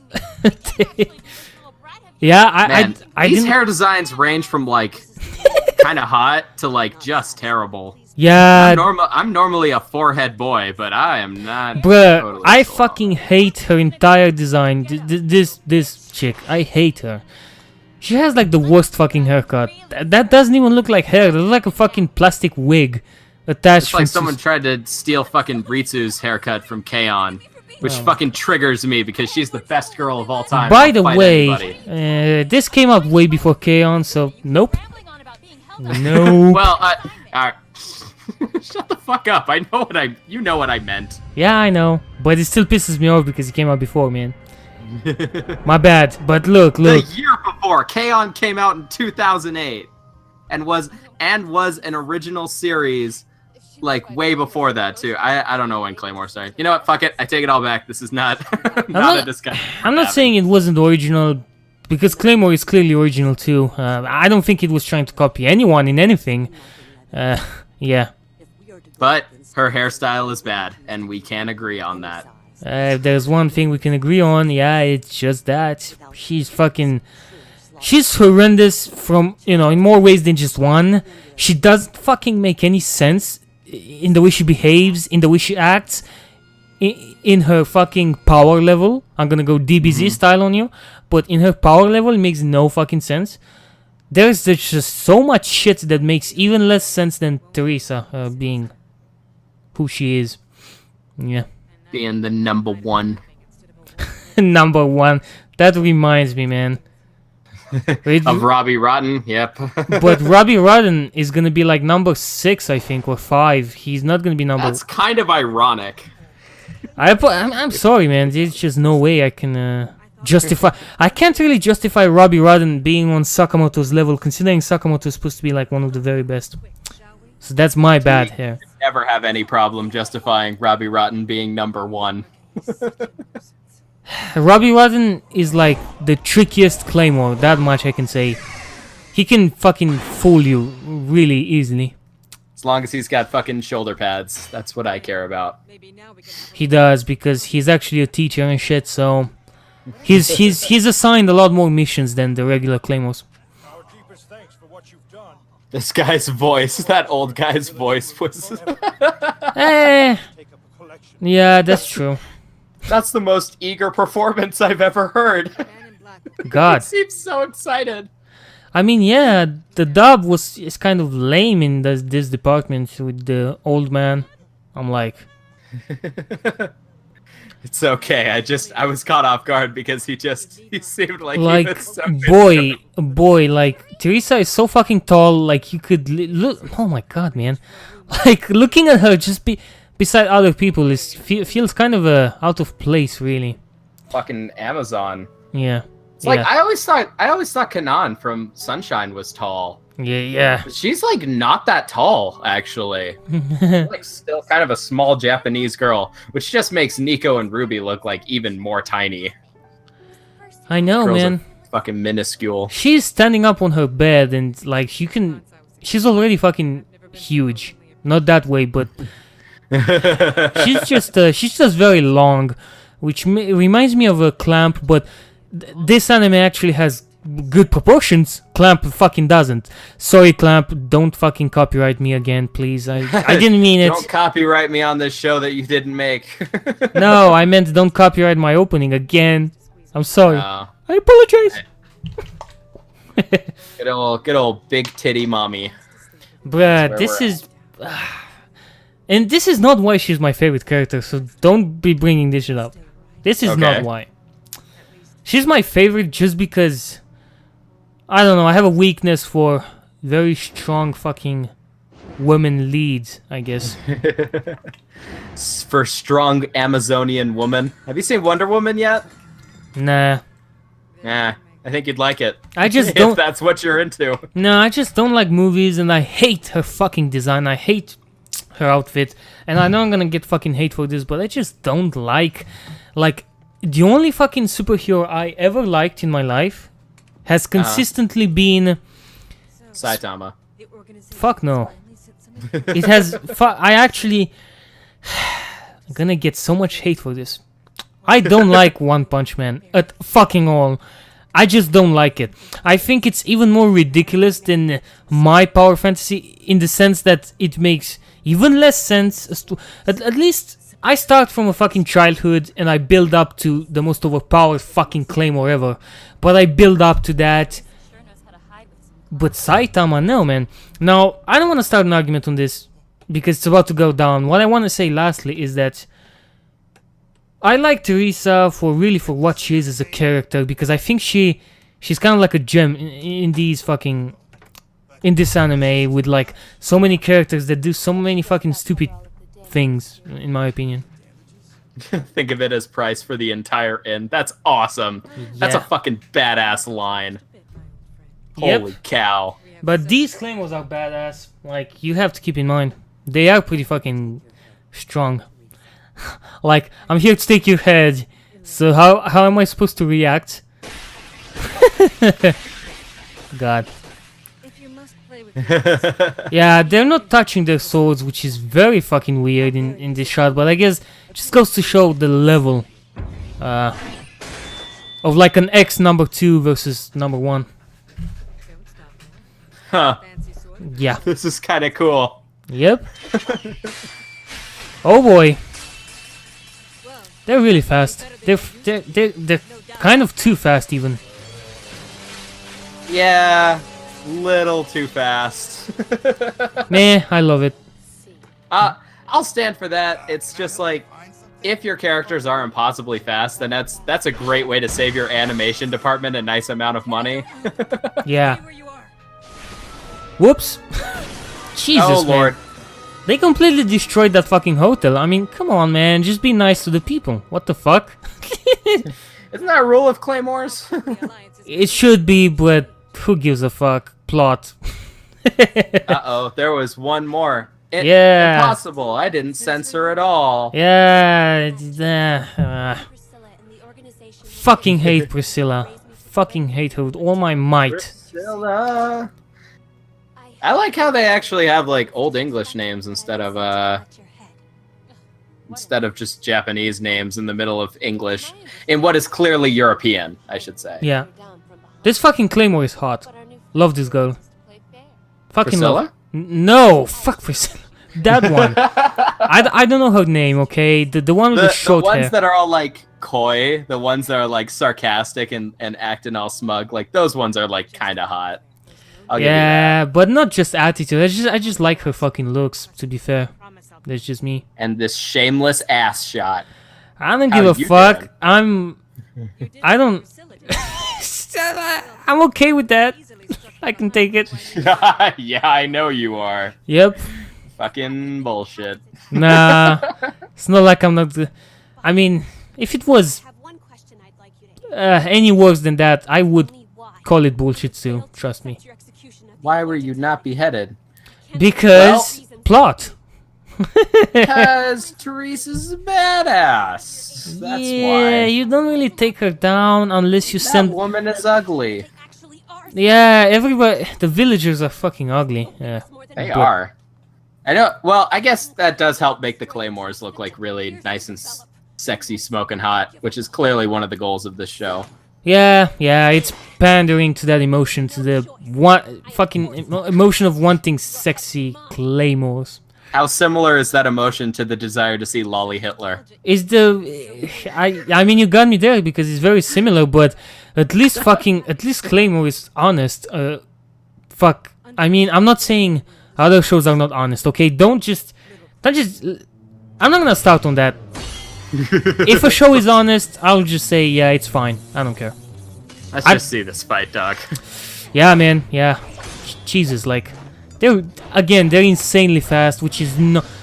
The anime doesn't establish why Priscilla is so fucking insanely overpowered, to the point where, like, she gives Teresa somewhat of a challenge, to say. I mean, it doesn't exactly explain... It doesn't exactly explain why Teresa is so powerful either. Yeah, yeah. Like... I'm just assuming, like, if it tells us that somebody's a number, then they are just are because they are. That's actually the only thing it does. If it's number 1, she has to be the best. If it's number fucking 47, Claire she has to be the weakest. Because plot, that's gonna change too, by the way. The anime Looks like doesn't... we're about to get some interesting backstory. Yep, the anime doesn't stay too consistent with the ranks, but it's in a good way, trust me. Teresa has no conspicuous characteristics. This is the biggest load of fucking shit. Listen. Okay, listen to what she's about to say, and then I'm gonna say. Each superior to Teresa's abilities. That's dog shit, and that's entirely not fucking true. That's not true, man. Teresa wipes the fucking floor with all of them right now, as it stands. I'm not gonna say what happens later, but she's wiping the floor with them, and she clearly, can. There's one aspect where I agree with her in the fact that she senses every single little bit of Yoma energy. But she's also the fucking the strongest. It's been established that her latent powers are even higher than Priscilla's, because we've seen that just 5 minutes earlier. So what fucking sense does her line even make, man? None to me. That's a ton of bullshit, and they're just trying to make it sound that she weren't, you know, the most overpowered Claymore. That's what it is to me. Shameless fucking. She's not the best, but she is, you know, cause plot. I still kind of support that. It's still kind of a cool power. I mean, everybody here is copying this bitch's the elf bitch techniques. So yeah, that's exactly, yeah. Hey, that was probably the only decent shot of Priscilla I had seen so far. Mommy GF takes a cut. Yeah, she's not mommy. She's actually very young, I think. Priscilla, that is. No.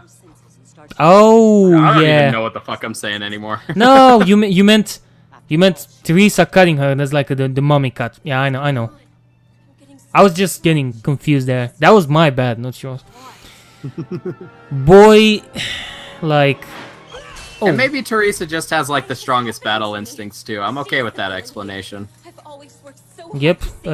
She. This bitch is insane, Priscilla. Like Teresa. I mean, fights so fucking much, and I'm willing to bet my $400 I've saved. I'm willing to bet all of that it's explained in the manga that she fights so fucking much that it's just instinctual fucking fighting by this point. It's not even trying because she just fucking predicts pretty much everyone. It's very similar to the Naruto eye prowess where you can fucking sense everything. And if your body can follow, then you've pretty much won at life. This is essentially what I wanted to get at. Because Teresa's body follows, clearly, she doesn't give a fuck. Look, she's fucking wiping the floor with all of them. Yeah. Like... He's about to smack him the fuck up. Yeah. Hey, kick all they asses. All they smooth, blonde Claymore asses. Oh, man. That's where I'm at. Yeah, I think Teresa's power is pretty neat. I can see how it could be like considered a little bullshit, but yeah. That's just something that I respect more. You know, it's like a chivalry of a failed knight type thing. Yeah. Where it really is like she's not the best at anything, but she makes up for it because she has such great like battle experience and prowess and stuff, and she works on it. Yeah, I don't know. I love that type of protagonist. Maybe that's just me. Which is a shame because Teresa should have been the fucking protagonist. Yeah. But instead, it's Claire.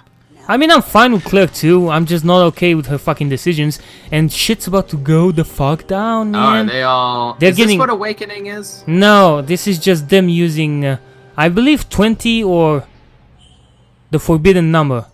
20 or 25%. Or maybe just close to 40% of their powers, I guess. Teresa explains this very well later in the on episode 8. But yeah. This bitch is overpowered. Holy fuck. Yep. This looks like it's getting 0 to real quick. It's 0 to 500. Yeah. That's pretty fucking crazy. And the ending theme, I have a feeling like episode 8 is going to be nothing but just this radical battle. Yep, kind of. And it's definitely one of the more interesting episodes and one of the more polarizing ones too. Because of, as you said, your bullshit tolerance is, I would say, you can take and accept a bit more shit than I can. But I'm going to be interested to see in whether you're going to be able to accept what happens next. So yeah, I want to get on just with episode 8 already, unless you've got something to do before, man. Nope, I can just close and cue that up right now. Okay, man, so let's get it. Let's get it. Yeah, 2, 1, go. Okay, that was pretty on point. Nice. Man, they're getting serious right now. This shit's about to go down. It's about to happen. I still hate this bitch, but she's massively overpowered. I'm ready to watch these blonde girls just fucking kill each other. Too bad she... yeah. Too bad not many people died just yet. Which is kind of a shame. They should have, but you will see. Yeah. I am excited to see. Yeah, thought Claire should have died in episode 4. Is it like... I don't know. I guess asking you this is kind of redundant still. Do you think like you would be okay with finishing this on your own? I mean, besides the shit that I want to react to which you do. So we can point out more bullshit, I guess, and more good things. Like, I want to know, is this something you're like, okay? I mean, if I had to be like totally forthcoming with you, I am having a great time watching this, like with you and talking about it. Yeah. And I did enjoy a lot of. I enjoyed myself about half the time watching kind of 2 through 4. Yeah. But I don't. Just because the show is like just kind of outside of what I normally watch. Yeah. If they kill it here, you know, if they kill episode 8, then I might go on and watch the rest of it myself. But I'm not completely sold on it yet. If they do what? If this episode is really good, okay. I would love to watch. I would love to finish out the show. Yeah, but yeah, this is probably kind of the make or break for me. But this is a strong start, so. Yeah, they don't fuck around, but Teresa has not used anything when it comes to Yoma. Like, she's using fuck all right now. Doesn't give a shit. Well, I'm just gonna completely fuck. Yeah. Teresa's kind of a badass. I like her. Yep. She's very fucking, like, they don't fuck around, man. They're like, let's get it. I'm not sure I understand how Quicksword works, but it is doing its thing. Oh shit. Yeah. Oh my god. Nice. The secret to avoiding any move is just jumping really fucking high. Love you for that. Fucking love you for that. Yep. Oh lord. You are fucked already. Yeah. Out. Next. God damn. Next. I mean, shit. Oh my god. Like. Oh lord. No, my girl. Yep. Fuck you, girl. She's like. Aww. It was so fun. Your girl is crazy, man. Just get this, man. Like. She's just a psycho. What the fuck was that scream? She's just fucking yelling, okay? Sometimes I yell for no reason. She's probably yelling because she can't land a single hit. I mean, look at her. Win. Nah. I don't even understand this fucking sequence at all because they're still gonna get destroyed. Like, what? Why are they grinning? Because they're about to win. That's why. Okay, so I don't understand how her name of the faint smile relates to her superpower at all. They're like, it doesn't. You all smile when you... Okay. No, it doesn't. I'll let you know then. If you've noticed, in that first episode, it's probably the most obvious thing because the animation is such that you can't fucking tell. Now, she just faintly smiles every single time she kills people. This is more related to the fact that... Not people, but Yoma. This is more related to the fact that she kills the Yoma with such ease and that she's this fucking demonic, monster. This demonic woman that is fucking unreal, like, powerful in such unreal ways. So yeah, this is not related to any of her powers, just related to her behavior, I guess. Mid-fight, yeah. Or end fight. Alright, I suppose. She just beat the shit out of him. Yeah. Yeah, we didn't even get to see that. Bullshit. God damn it. Nah. I just wanted to see him get... Yeah, but I just like fighting. I like fights. We've already seen that, and you're about to see some more just a bit later than this. Don't worry. We got you. I'm a big believer. I don't know. So far, I fucking... this is probably my favorite fight, too. Because the entirety of it, I mean, not just this. Woo! Also, animation bullshit there. She had her fucking tie armor, I guess, but then during that fucking panning shot up, she didn't have it. So I'm like, what? Look, she still I don't think she has it now. because we can just see her back, but there's nothing. Oh well, I'm fine. Don't care. Oh shit, she's about to kill Priscilla. I really fucking... This was the moment I hoped to fucking God she kills her. I hoped. But I hoped in vain. Oh my God. God damn, really? Yeah. She actually... Oh. she got soft, man. Fucking shame. I hate this shit. I hate this character. I fucking hate her. Damn you, mommy girlfriend. Don't go soft. But this is... Oh my God, I just gotta... I don't even wanna say it. Oh, I just... I don't wanna die. I don't wanna die. I fucking Please, daddy. She straight up says daddy in this she's crazy because when she says daddy, it's her dad that, you know, it's a long story though. Yeah. I believe it. Yeah, she is soft. Poor daddy. I think she avoided vital spots too when she fought those Claymores. Teresa, I know you just got done smashing in the faces of your former friends, but I brought supplies. They were never friends, by the way. I don't think Teresa has any friends besides Claire. Never has, never did have. Yeah. I guess that's fair then. Although there was the whole was I underestimating her even still then? Yeah, but they mean that because sometimes Claymores actually swing swords. Sometimes, I mean, they exchange swords sometimes, but it's not really pushed to any degree, kind of like you're gonna see in my manga, where if they really do trade blows, it's gonna be fully fucking explained to the max, because I just hate bullshit. Yeah, so there's that much. Everything Exposition City. Exposition City in a fucking you would think a power fantasy would have shit exposition, but Adventure to Guess mine is kind of fine, mostly. Time to trudge on and still try to kill Teresa. It's funny that you say charge, because yeah, she's about to charge fucking I don't know what style. So why is she so pissed at her? She spared her life. She's pissed at her because she thinks that betraying the organization just means like allowing she's brainwashed by the organization. Yeah, that's why she just wants to kill whoever the fuck's against the organization. Her voice just got very creepy. Oh my God. Yeah, it used to be all soft and feminine, and now she's doing that. Yep. Is that Ken Hanazawa? I don't know, bruh. She had kind of the demure voice, like a kind of Hanazawa.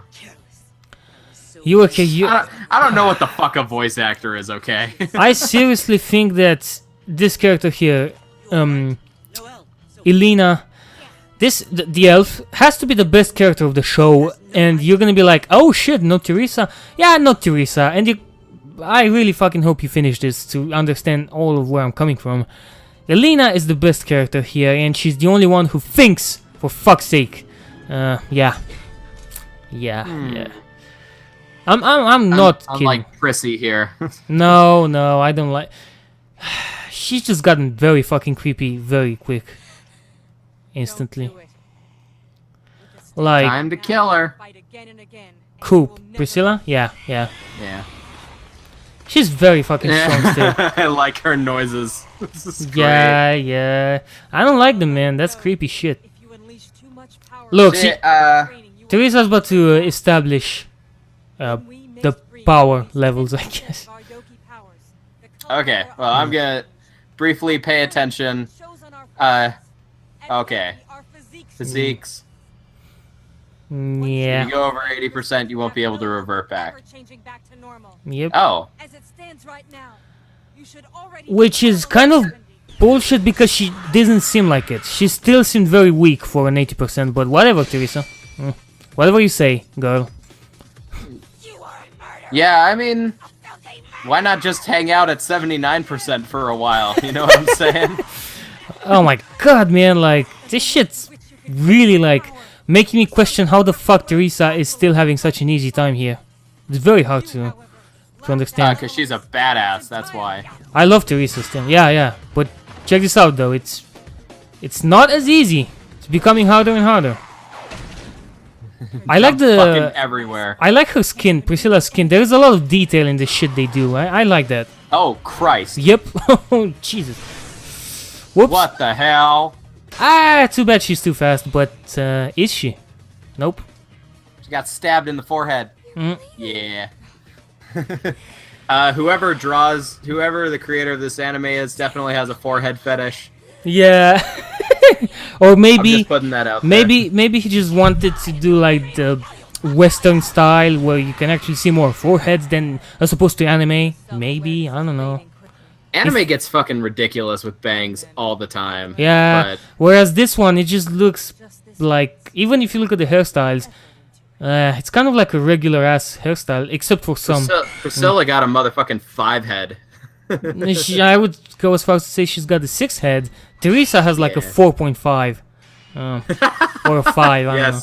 Yeah. That's pretty fair. That's pretty fair. Oh my god. There's shit going down and these people, they just fucking got there. Aren't you fucking Claymores? Aren't you fast? Where the fuck were you? Law of manga bullshit. Not manga, but the manga is fucking perfection close to. The anime is just plain, just. I mean, like translating manga to anime. Yeah. Like there are certain things that you can do in manga that look good in manga that when you try and move it to anime is like just makes it seem a little rough. Yep. Oh my god. Oh my god, bruh. Oh, Jesus. Look at this Holy shit. Yeah. No jokes. Prissy's gonna win. That's what I think. Which is kind of gonna piss me the fuck off. Like we're getting closer and closer, and it's fucking shit, and it sucks, and it blows so much cock. This all-female show blows a lot of cock. My bad. I know. I'm gonna try to limit the swearing on Guns and just try to be a lot more professional over. I've got a ton of ideas to work on, but still, you check. That'll be an interesting take. Like there's some good fucking fighting here. I like this shit. Yeah. Pretty fucking good. It's good. It's good ass shit. It's gonna get so much more violent, so I don't know. I would really recommend you watch it. It's gonna get very good.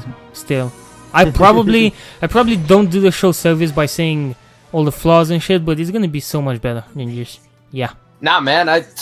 Everything's flawed, right? Except for a couple things. Except for Teresa's wonderful behind, I guess. Exactly.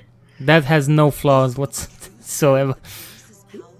Oh, is Teresa up to 20? Nah, she's up to 10. It's fucking ridiculous, really. She's using 10, and Priscilla is like, but Priscilla's dead, man. Like it's kind of again, a kind of something you would expect still. Poor Prissy. Poor Prissy. Rest in peace, Priscilla.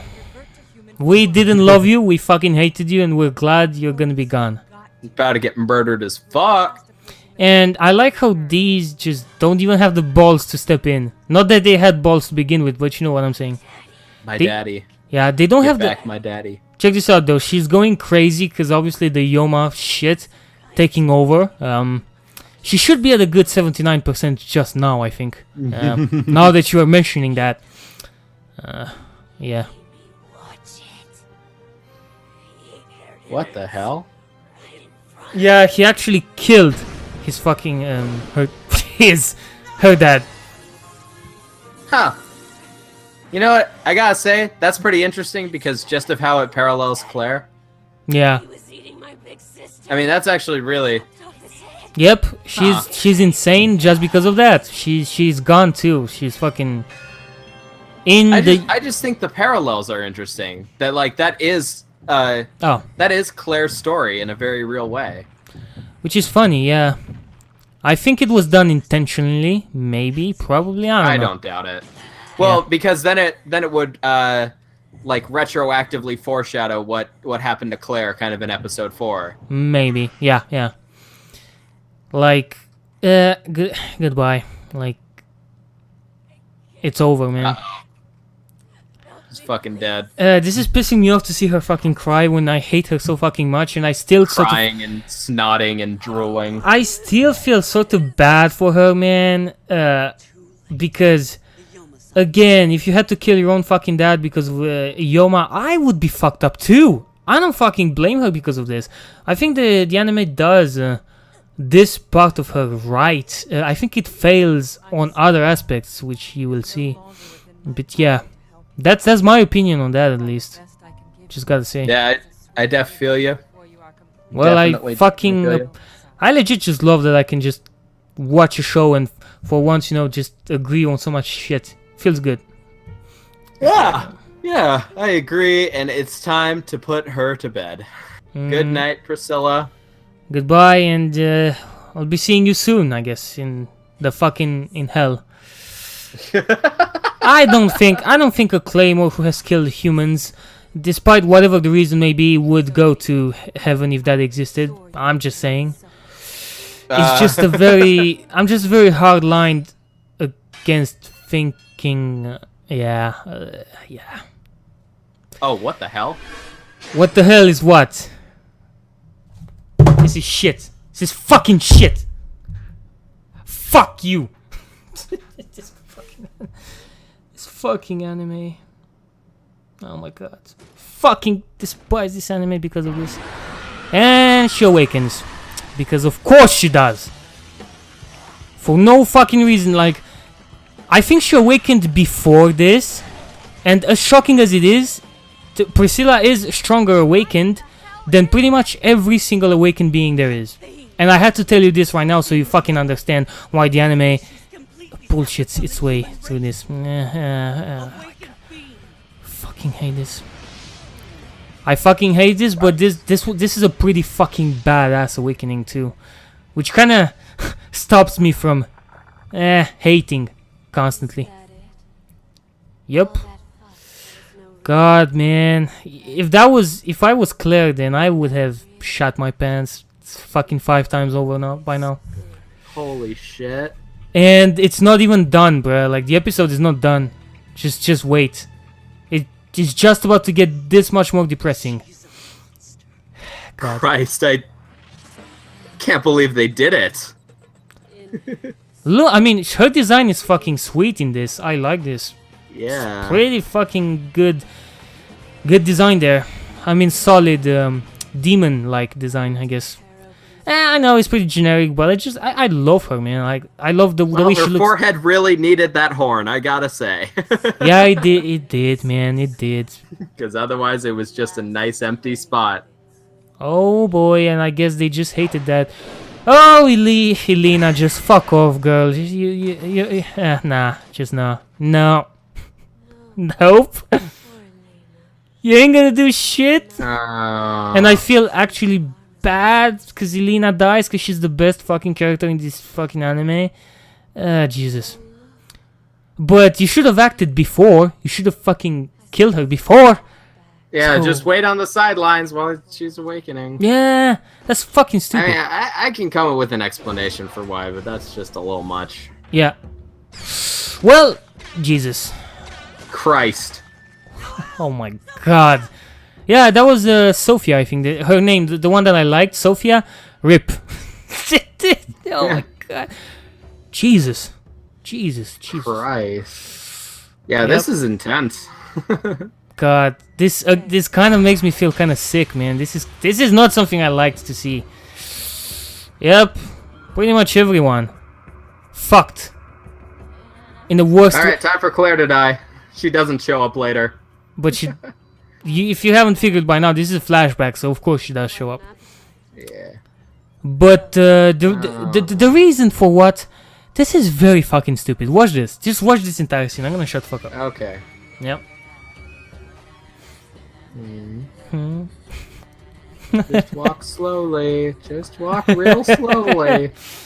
Just let her panic while you're walking really fucking slowly. Yeah, as if you weren't fast enough to like slash 5 claymores at once. Check this out. Yeah. That's a ton of shit that I cannot just accept.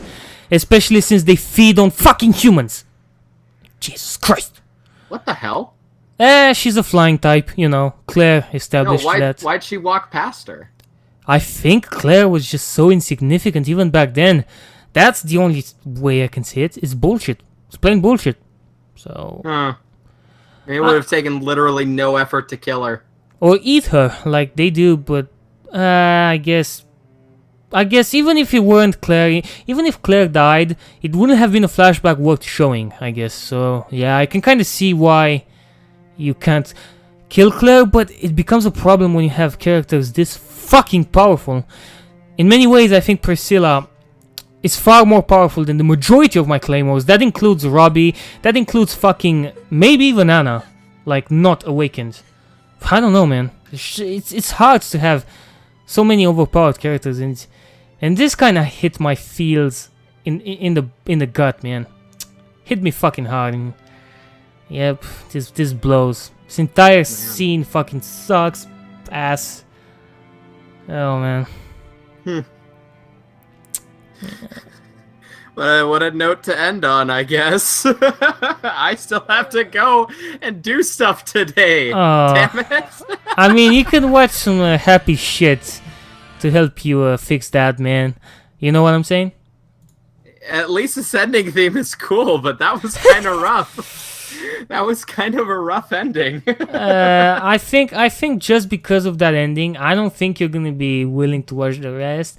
Even if I tell you that, not while lying, I'm gonna be honest with you. This was probably the worst the anime has ever been when it comes to this kind of shit. It kind of really just becomes very action-packed, but it doesn't really become this depressing. If I can say that much. I don't know if it probably doesn't help, and I guess on an ending note, I definitely fucking understand if you don't want to finish watching this. I had problems. No. I would say almost to the opposite. Like, if they had just kind of pussied out and they had just been like, "Oh, let's just keep going. She killed all the dudes." Yeah. I think that would have turned me off more. But now that I've got emotional stakes in this game. You know what I'm saying? It's kind of a very weird game that Claymore plays, because at many times you can predict what happens, but at others, like just now, I can tell you one thing. When I saw this for the first time, and I did it on purpose again, I didn't tell you because fuck it. Why spoil it? What I want to say, that was fucking unexpected. That was very unexpected in every fucking way. And the funniest thing is, when she got her fucking hands cut off, when that happened, I legit just thought that was Priscilla's hands. Because me too. Because I was like, she's dying, and obviously she was reaching for her sword. So the anime just plays this fucking brilliantly, where I don't think that exists as a word. It plays it excellently. Let's put it that way. Brilliantly? No, brilliantly is a word. I'm very tired, and I have to apologize, but that is okay. Thank you, my dude. So it plays that fucking scene in such a way that it fucks with your mind, and you're like, oh, well, Teresa won, and they tried keeping it in a way you were like, okay, she's dying, so we need to say our goodbyes and goodbye, and we loved you still. I mean, I loved her, but yeah. Mm-hmm. I like the fact that the anime was such unpredictable. I have to say bullshit because Teresa's dying was bullshit. Yeah, kind of, but it helps the anime, it helps Claire in so many ways, even if it's your regular revenge story, which you figured out by now. It's still very good in many ways. There's an arc which I'm gonna look for after this, and we're gonna keep in touch on Discord, obviously.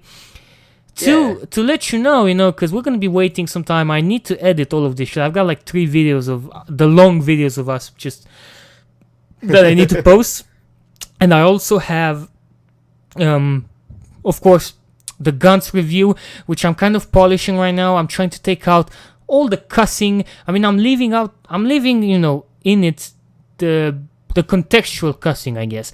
The things that just make sense because it's plain bullshit, so you need to like swear to like get it out of your system. It's an emotion I try to pander to, which is why the people that watch my reviews generally, are kind of pessimistic. Well, except you. Now, I think this anime does so many things right, but I think Claire is a very flawed and broken character. it's not beyond repair. It's nothing on level with Mirai Nikki or, a Kamega Kill, where some of the characters are just plain broken. I think Claire, had Claymore been remastered really properly and changed even, listen to me, you could change Claymore in many ways, in many of what's happening here, so that you could maybe, have Claire just not act so stupidly later on. Maybe, and again, you have a tolerance level way more substantial than mine. So I suppose you're probably, when you're gonna see the review and the episodes, you're probably gonna be like, this is actually kind of fine, even if it's a bit bullshit. I can get behind this. So I expect it to be kind of like, your entire opinion on the show, kind of. It's bullshit, but I mean, has action, so it's kind of okay. I guess this is what I expect you to say at the very end. Yeah. God. Yeah. I mean, my problem with Claymore, if I can even say that I've had a problem or an issue at all, is just that it is so like aesthetically outside of what I normally watch. So my deal going into this was like, will this give me something exciting enough to look at that I'll be motivated to continue kind of with this aesthetic that I'll be honest still hasn't sold me, but now I think that the story is probably compelling enough that I care about it.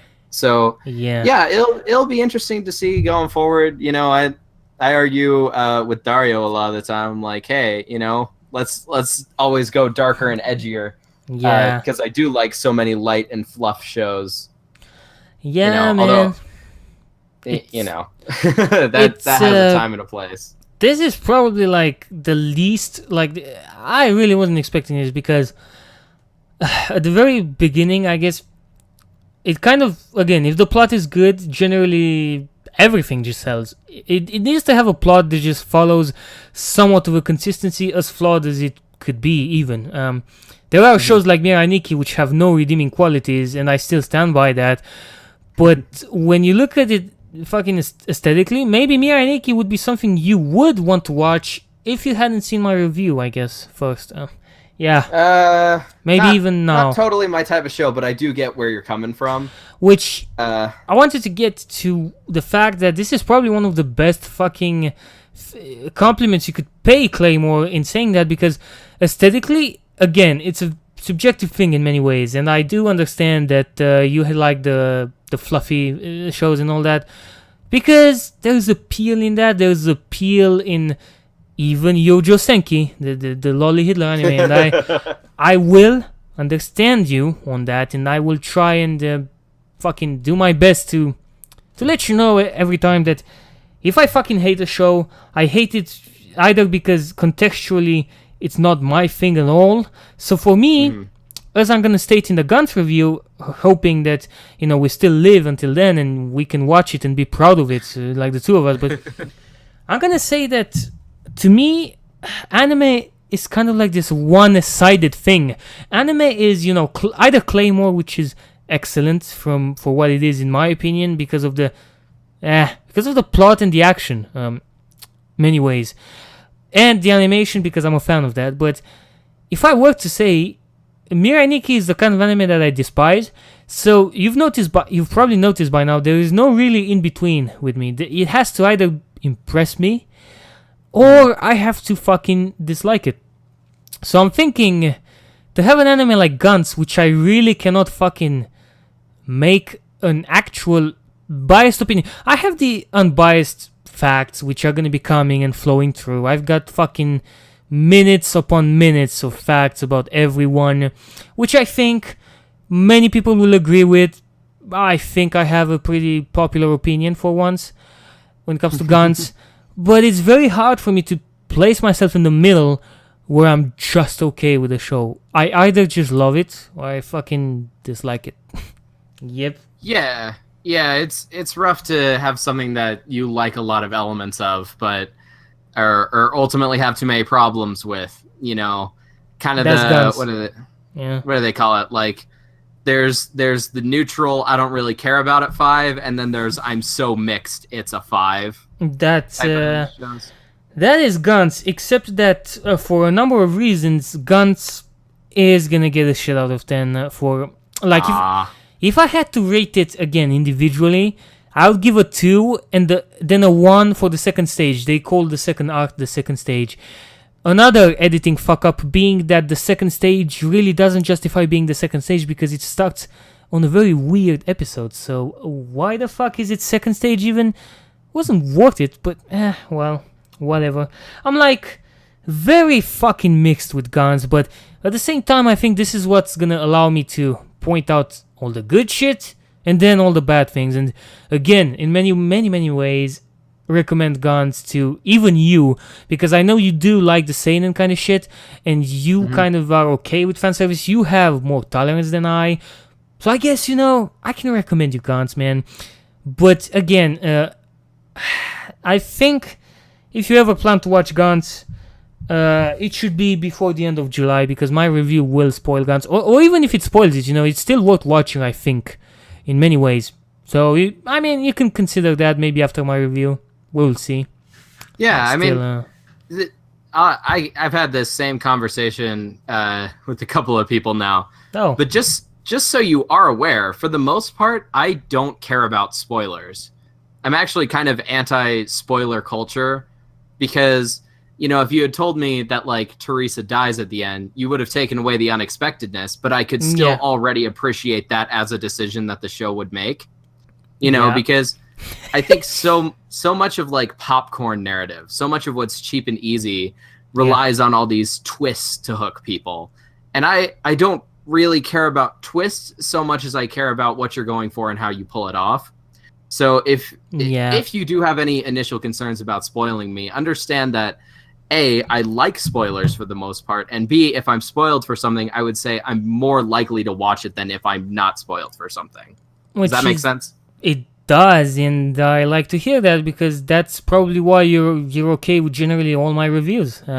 I'm thinking that when I do spoil a show, consistently try to kind of limit on the spoil to the point where I spoil why the decision is flawed in my eyes, but I don't like going into details. So I'm trying to let the viewer cast judgment on whether I'm right there or not, which I think is still good for the majority of time. I think it's a really common mistake that I have seen a couple of anime YouTubers make, where they'll just like describe the story at you rather than like describing the story while presenting opinions, or like that was one of my problems with a couple of the Chronexia reviews that I saw. And this was a couple years ago. But he'll just like describe what happens, and it's like I either already know what happens, or you just need to tell me if it's good or not. You know what? Just don't leave for a second. I know you got shit, but I just want to stay for a second here because I want to bring up one of the because I had a huge problem. So first of all, my main problem is Chronexia. Oh shit, that was so fucking loud. Auto playing videos. I fucking hate you, Chronexia. But anyways. I should hate myself for that because, okay. What I want to say is that I think I really fucking, like, my respect for him went up when I see a thumbnail of Kuzuno Honkai in the top 10 best school anime, because that's something I can get behind. Although Kuzuno Honkai has gone down from a 7, has gone down to a 6, and I have a ton of things to say. But still, I wanted to point out that he has given up on his anime without being honest to the viewer, without telling us what the fuck he plans to do. And I think it's a huge problem, but not in the way you would expect. I think that you can fully fucking decide what you want to do with your anime. I think that if you want to abandon a project, you have the freedom to do so, because it's your fucking project, and you're not supposed to give anyone explanation, man. If I want to abandon my manga, which is clearly not gonna happen because I love it, but if I wanted to and just not tell anybody why, I could. The bigger problem comes when you've already accepted criticism in many ways and you've also kind of declined some other criticism. That's when it becomes a problem, because you're showing everyone that you're paying attention to the criticism around your work of fiction, So why the fuck are you not discussing with us what you plan to change, or if you plan to even continue? I feel like it's a lack of honesty, and it's not the freedom of abandoning a show. It goes just...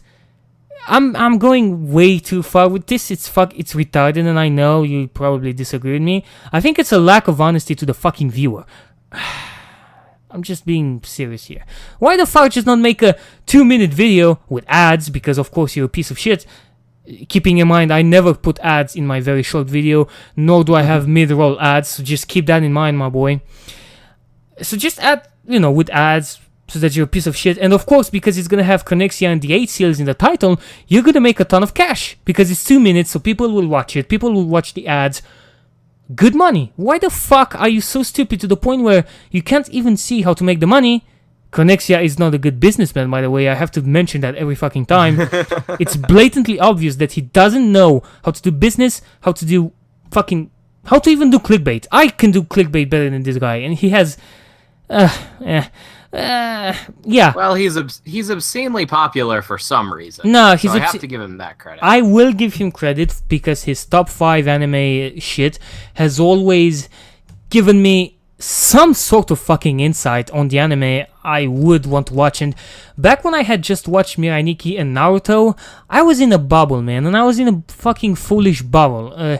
So I needed to kind of get out. So coming across Connexia was probably one of my biggest blessings, which is in many ways makes me feel bad. But Connexia, as a man, as a person, I think a lot of people will disagree, but I will give this guy a ton of credit for a lot of things in my video, besides calling him out on his bullshit, which I think I should, and I need to call him out on the animation, on the Studio Izune fiasco. Yeah. I think there is merit in mentioning that again, because I think every single Connexia criticizing video has been really bad in my opinion, and I think they don't really point out the things that really break the anime, or, bear with me, I don't think they point out the things that could actually fucking make Connexia a decent anime.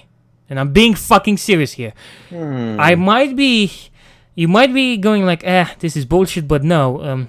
The video should be coming up before Gantz, I think, hopefully. So I'm hoping that I can make some good points defending and shitting on Connexia. Yeah, man. I mean, I hope we can agree with that, when it happens. Now, one of the things I wanted to say, which is a fact, Connexia is a horrendous anime reviewer. He's the kind of person who will look at a show and will base his entire fucking analysis, if you can even call it an analysis, because it's just 7 minutes of a rambling bullshit. I've seen this review of his, and I've made fucking 7-minute videos before. I've made Love Live, but it's fucking analytical, really. He was just babbling for fucking 7 minutes, and I was like, I still don't want to watch the fucking show, even after you're telling me that it's so fucking good, because you clearly don't even understand what you like about your own fucking anime. Which makes you seem like just a very confused person. I'm not gonna go out of my way to insult Connexia. I haven't done it so far, nor do I feel like I need to. I still think like Connexia could make his anime work given the right circumstances and everything else. But that's just me. And on that note, Connexia should fucking stop reviewing anime because he's horrible at that. And he should he's very good at pointing out very quickly why an anime should be watched or not, which is why I think the top 5 works, because it works in the way his format. He's good at that. But he's bad at fucking reviews, so which is why he doesn't do many. So Connexia, if you watch this, fucking just stop, man. It's bad. They're very bad. So, but Connexia has watched all 2 hours of us talking to get at the very end when we diss him. I think not. But that was a pretty funny thing to point out. Thank you. No, but I seriously, on that end note, because I'm gonna let you go and do your thing.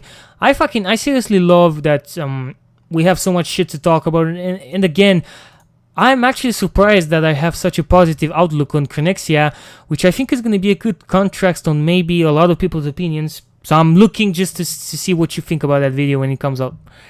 That's that, man. I'm pretty interested to see, and I also appreciate that it was just like a single episode that I had to watch to understand. So wow.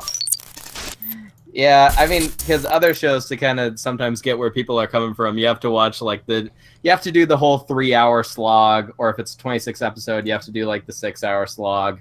Exactly. So I appreciate reviews done on movies and like really short pieces, just because they're like not that hard to just watch. Exactly, man. On that note, though, you know what? I just actually considered a lot of things. You know, I often tend to say that my drawings are really fucking shit. You know how I always just diss myself on that. Yeah. I think you agree, but honestly, I'll be completely honest with you. I think that if I can actually get some of my Claymore renders done, and I think that if I include that in my opening, I think I could get some fucking badass black and white or even color introduction sequence for my videos. I think, shit, man. I mean, I'm looking, you know, I went back to the... I know that you don't know much about Naruto, so you can't really appreciate whether or not I've kept some fidelity to the anime, but I want to say, if you're looking at... Hold up, let me see if I can actually get this right, because I'm glad my PC just works, because I was so angry. Like, if you're looking at this, I mean, this is... You know, in the heat of the moment, as much as there are mistakes in the render, I think it looks fucking clean, even compared to the other renders. I think it looks cleaner, which is fucking weird to say of me. But, yeah. Yeah, I thought that drawing was really good. You especially did a great job on the hair, I would say. Same. I used to be very bad at drawing hair, but I've been tryharding so that I can give my main character some silky hair right there, man. Nice, long, silky... She has a very similar hair to this guy, but, you know, remove the spikes at the back and just make it a regular anime girl long hair, you know, down. That's essentially her design. Remove the spikes up front as well, because it's essentially 2 lines of hair. I don't know how to explain that. You know, I'm trying to think how to describe this to you. You know, fucking, 1 second. I know. I'm done after this, so you can be fine. You see, you're gonna see this. So you see this, shit! Give me a second. I'm saving. I'm working fast, boy. I'm fast as fuck, boy.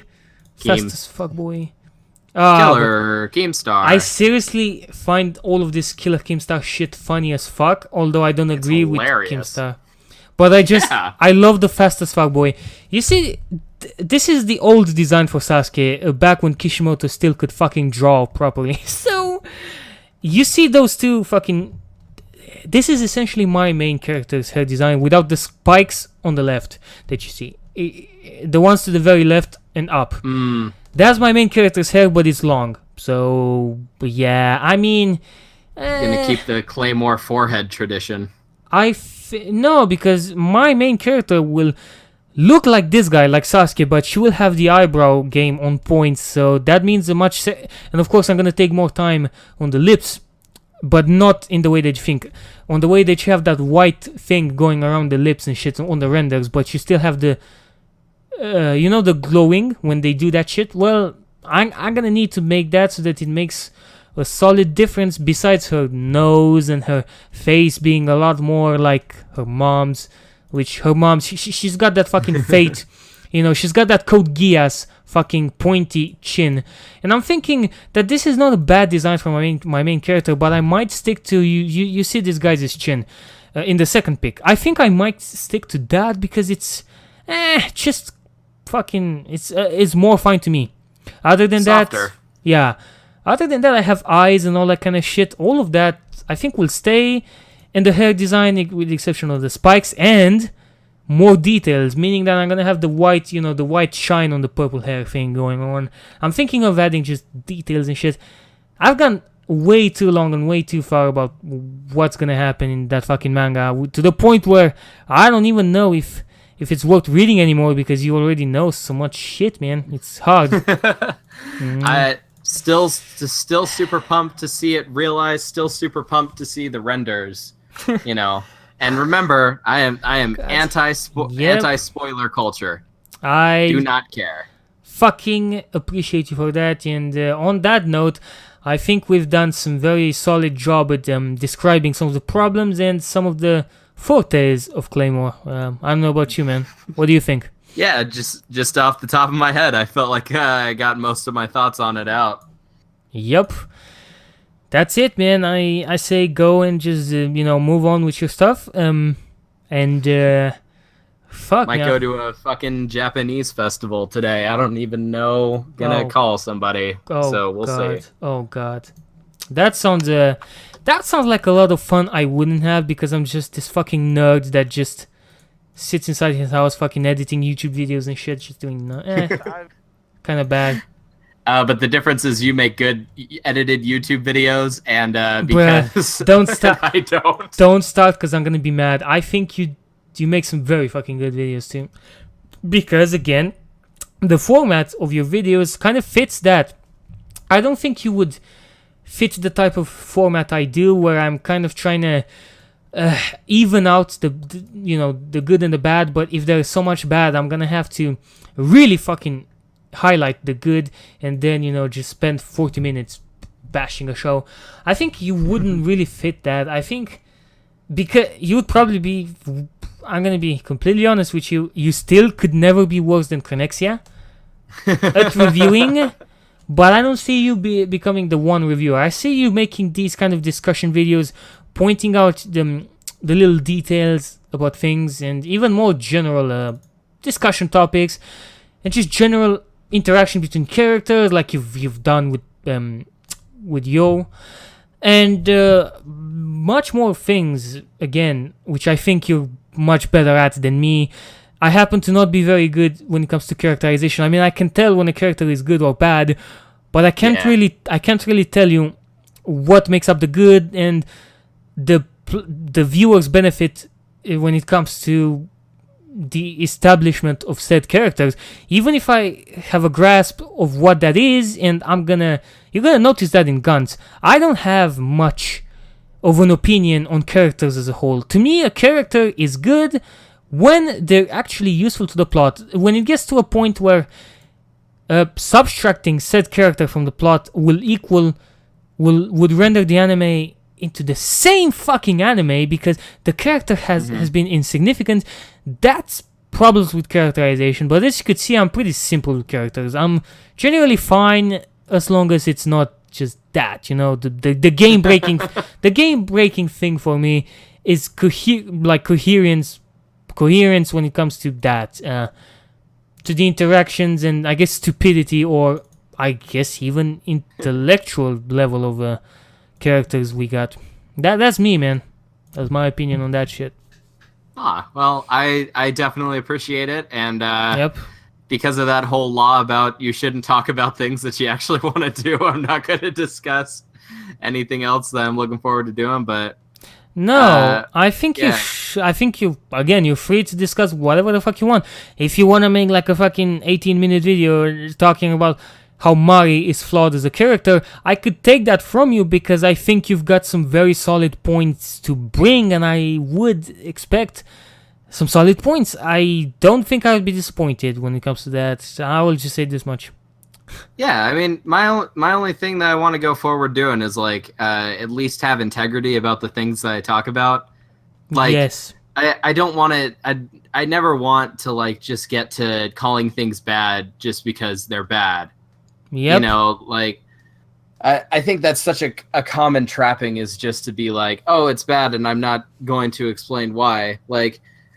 I hope that I can keep personal history separated from why I hate things like Nozomi's character. That was not. I think the Yo video was much better done in that aspect, where it felt much less biased than the Nozomi one.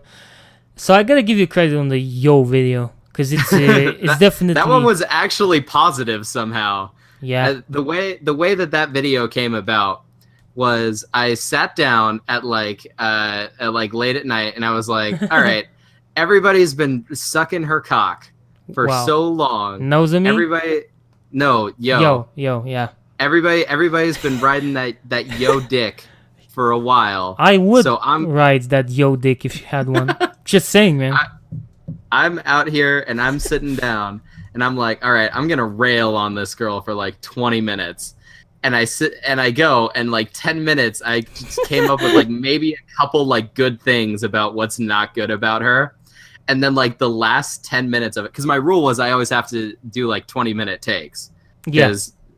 Anyways, and then the last 10 minutes I was like, fuck, man, she just makes everybody else like look bad. That's why I hate her. That's the funny thing is when you actually start analyzing your own videos, you can. That's what I do when I write my scripts. I usually just come up with the idea randomly because I remember some bullshit or some good thing. I write that down as like notes, and then I start like developing it in proper fucking English because my notes are not proper English. It's just a rambling and foreigner bullshit that nobody would be able to comprehend. And I understand that. I'm gonna actually pass on to you when I finish it the Mirai Nikki script, and then I'm gonna pass on to you the Gun script after I posted the review so that you can see kind of like the process of me writing this shit. It's essentially just me sitting down, I write stuff, and then I realize that, oh man, even if I was gonna shit on this aspect, actually there are good things that I can add to that, to balance it out some more. Yeah, man. Yeah. I definitely feel you on that. And I get it. I just write fluffy essays. Because which is why I'm preferring talking off the top of my head right now. Because I just really fucking... Every time you say yo, I'm thinking about Asakura Yo from Shaman King because I'm such a fucking fanboy of Shaman King, as bad as it is. I'm gonna have to rewatch that. Like, I fucking love Shaman King. Oh, man. But... And I'm gonna have to rewatch K-On! Yeah, just because I do it like every 6 months. It's become seriously tradition for me to rewatch Guns, Claymore, and also Shaman King every fucking 5 months, maybe every year at least. So I find it's I can understand where you're coming from because I keep rewatching my favorite shows all the time, and I'm thinking because I've pointed out so much bullshit already. I think I've got enough material for a Claymore review just from our discussions because I already know how the story goes, so I know. But yeah, we're gonna watch this and finish some of that. We've got one more arc which I think is gonna be very interesting to watch, and I think you might or might not really like that too. Shit! Is it not 26 episodes? It's 26. Yeah. Oh, okay. For a second there, I thought it was 13. I was like, shit, fam, I'm going to finish that tonight.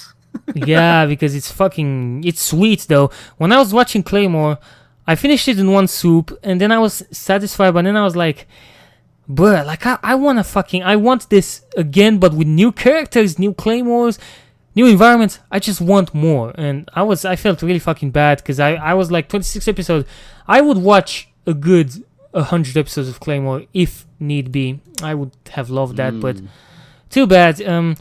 Again, to end this because I'm sure we're dragging. To say this, Claymore, there's one more arc near the end. Shit. I mean, not really near the end, but you get what I'm saying. I think. Yeah. Oh shit.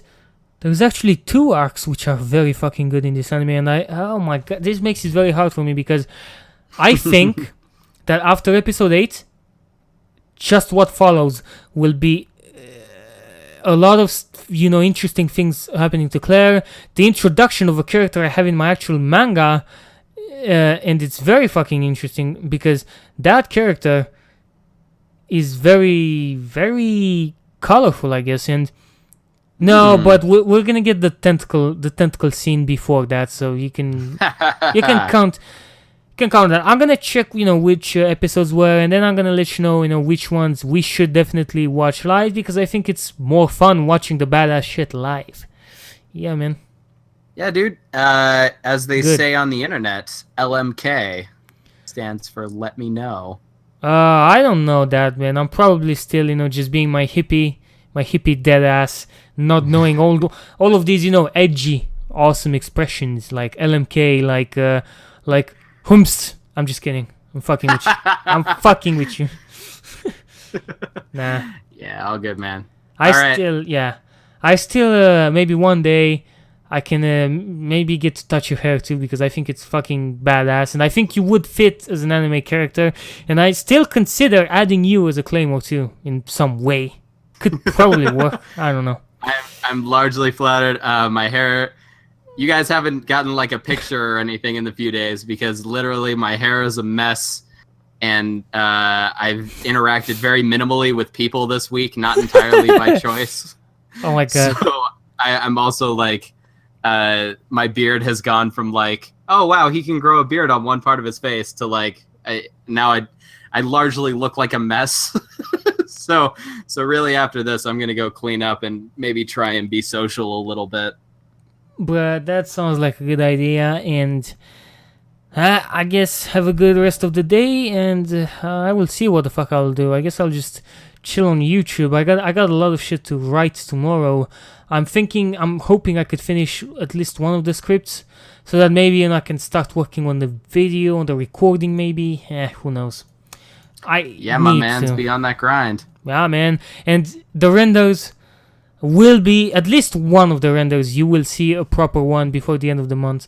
If it's not Robbie, it's going to be my main character. One of them, hopefully. Rad. Yeah. Well, keep in mind, you only have 22 days left to do that. I'm still fine. Don't worry. I got this. Jesus. Believe in you. All right, man. Thank Gonna you. head out. All right, man. Have a good rest of your day, and peace out, man.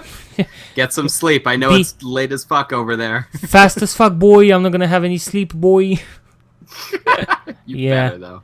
All right, peace, dog. Peace, man. Yeah.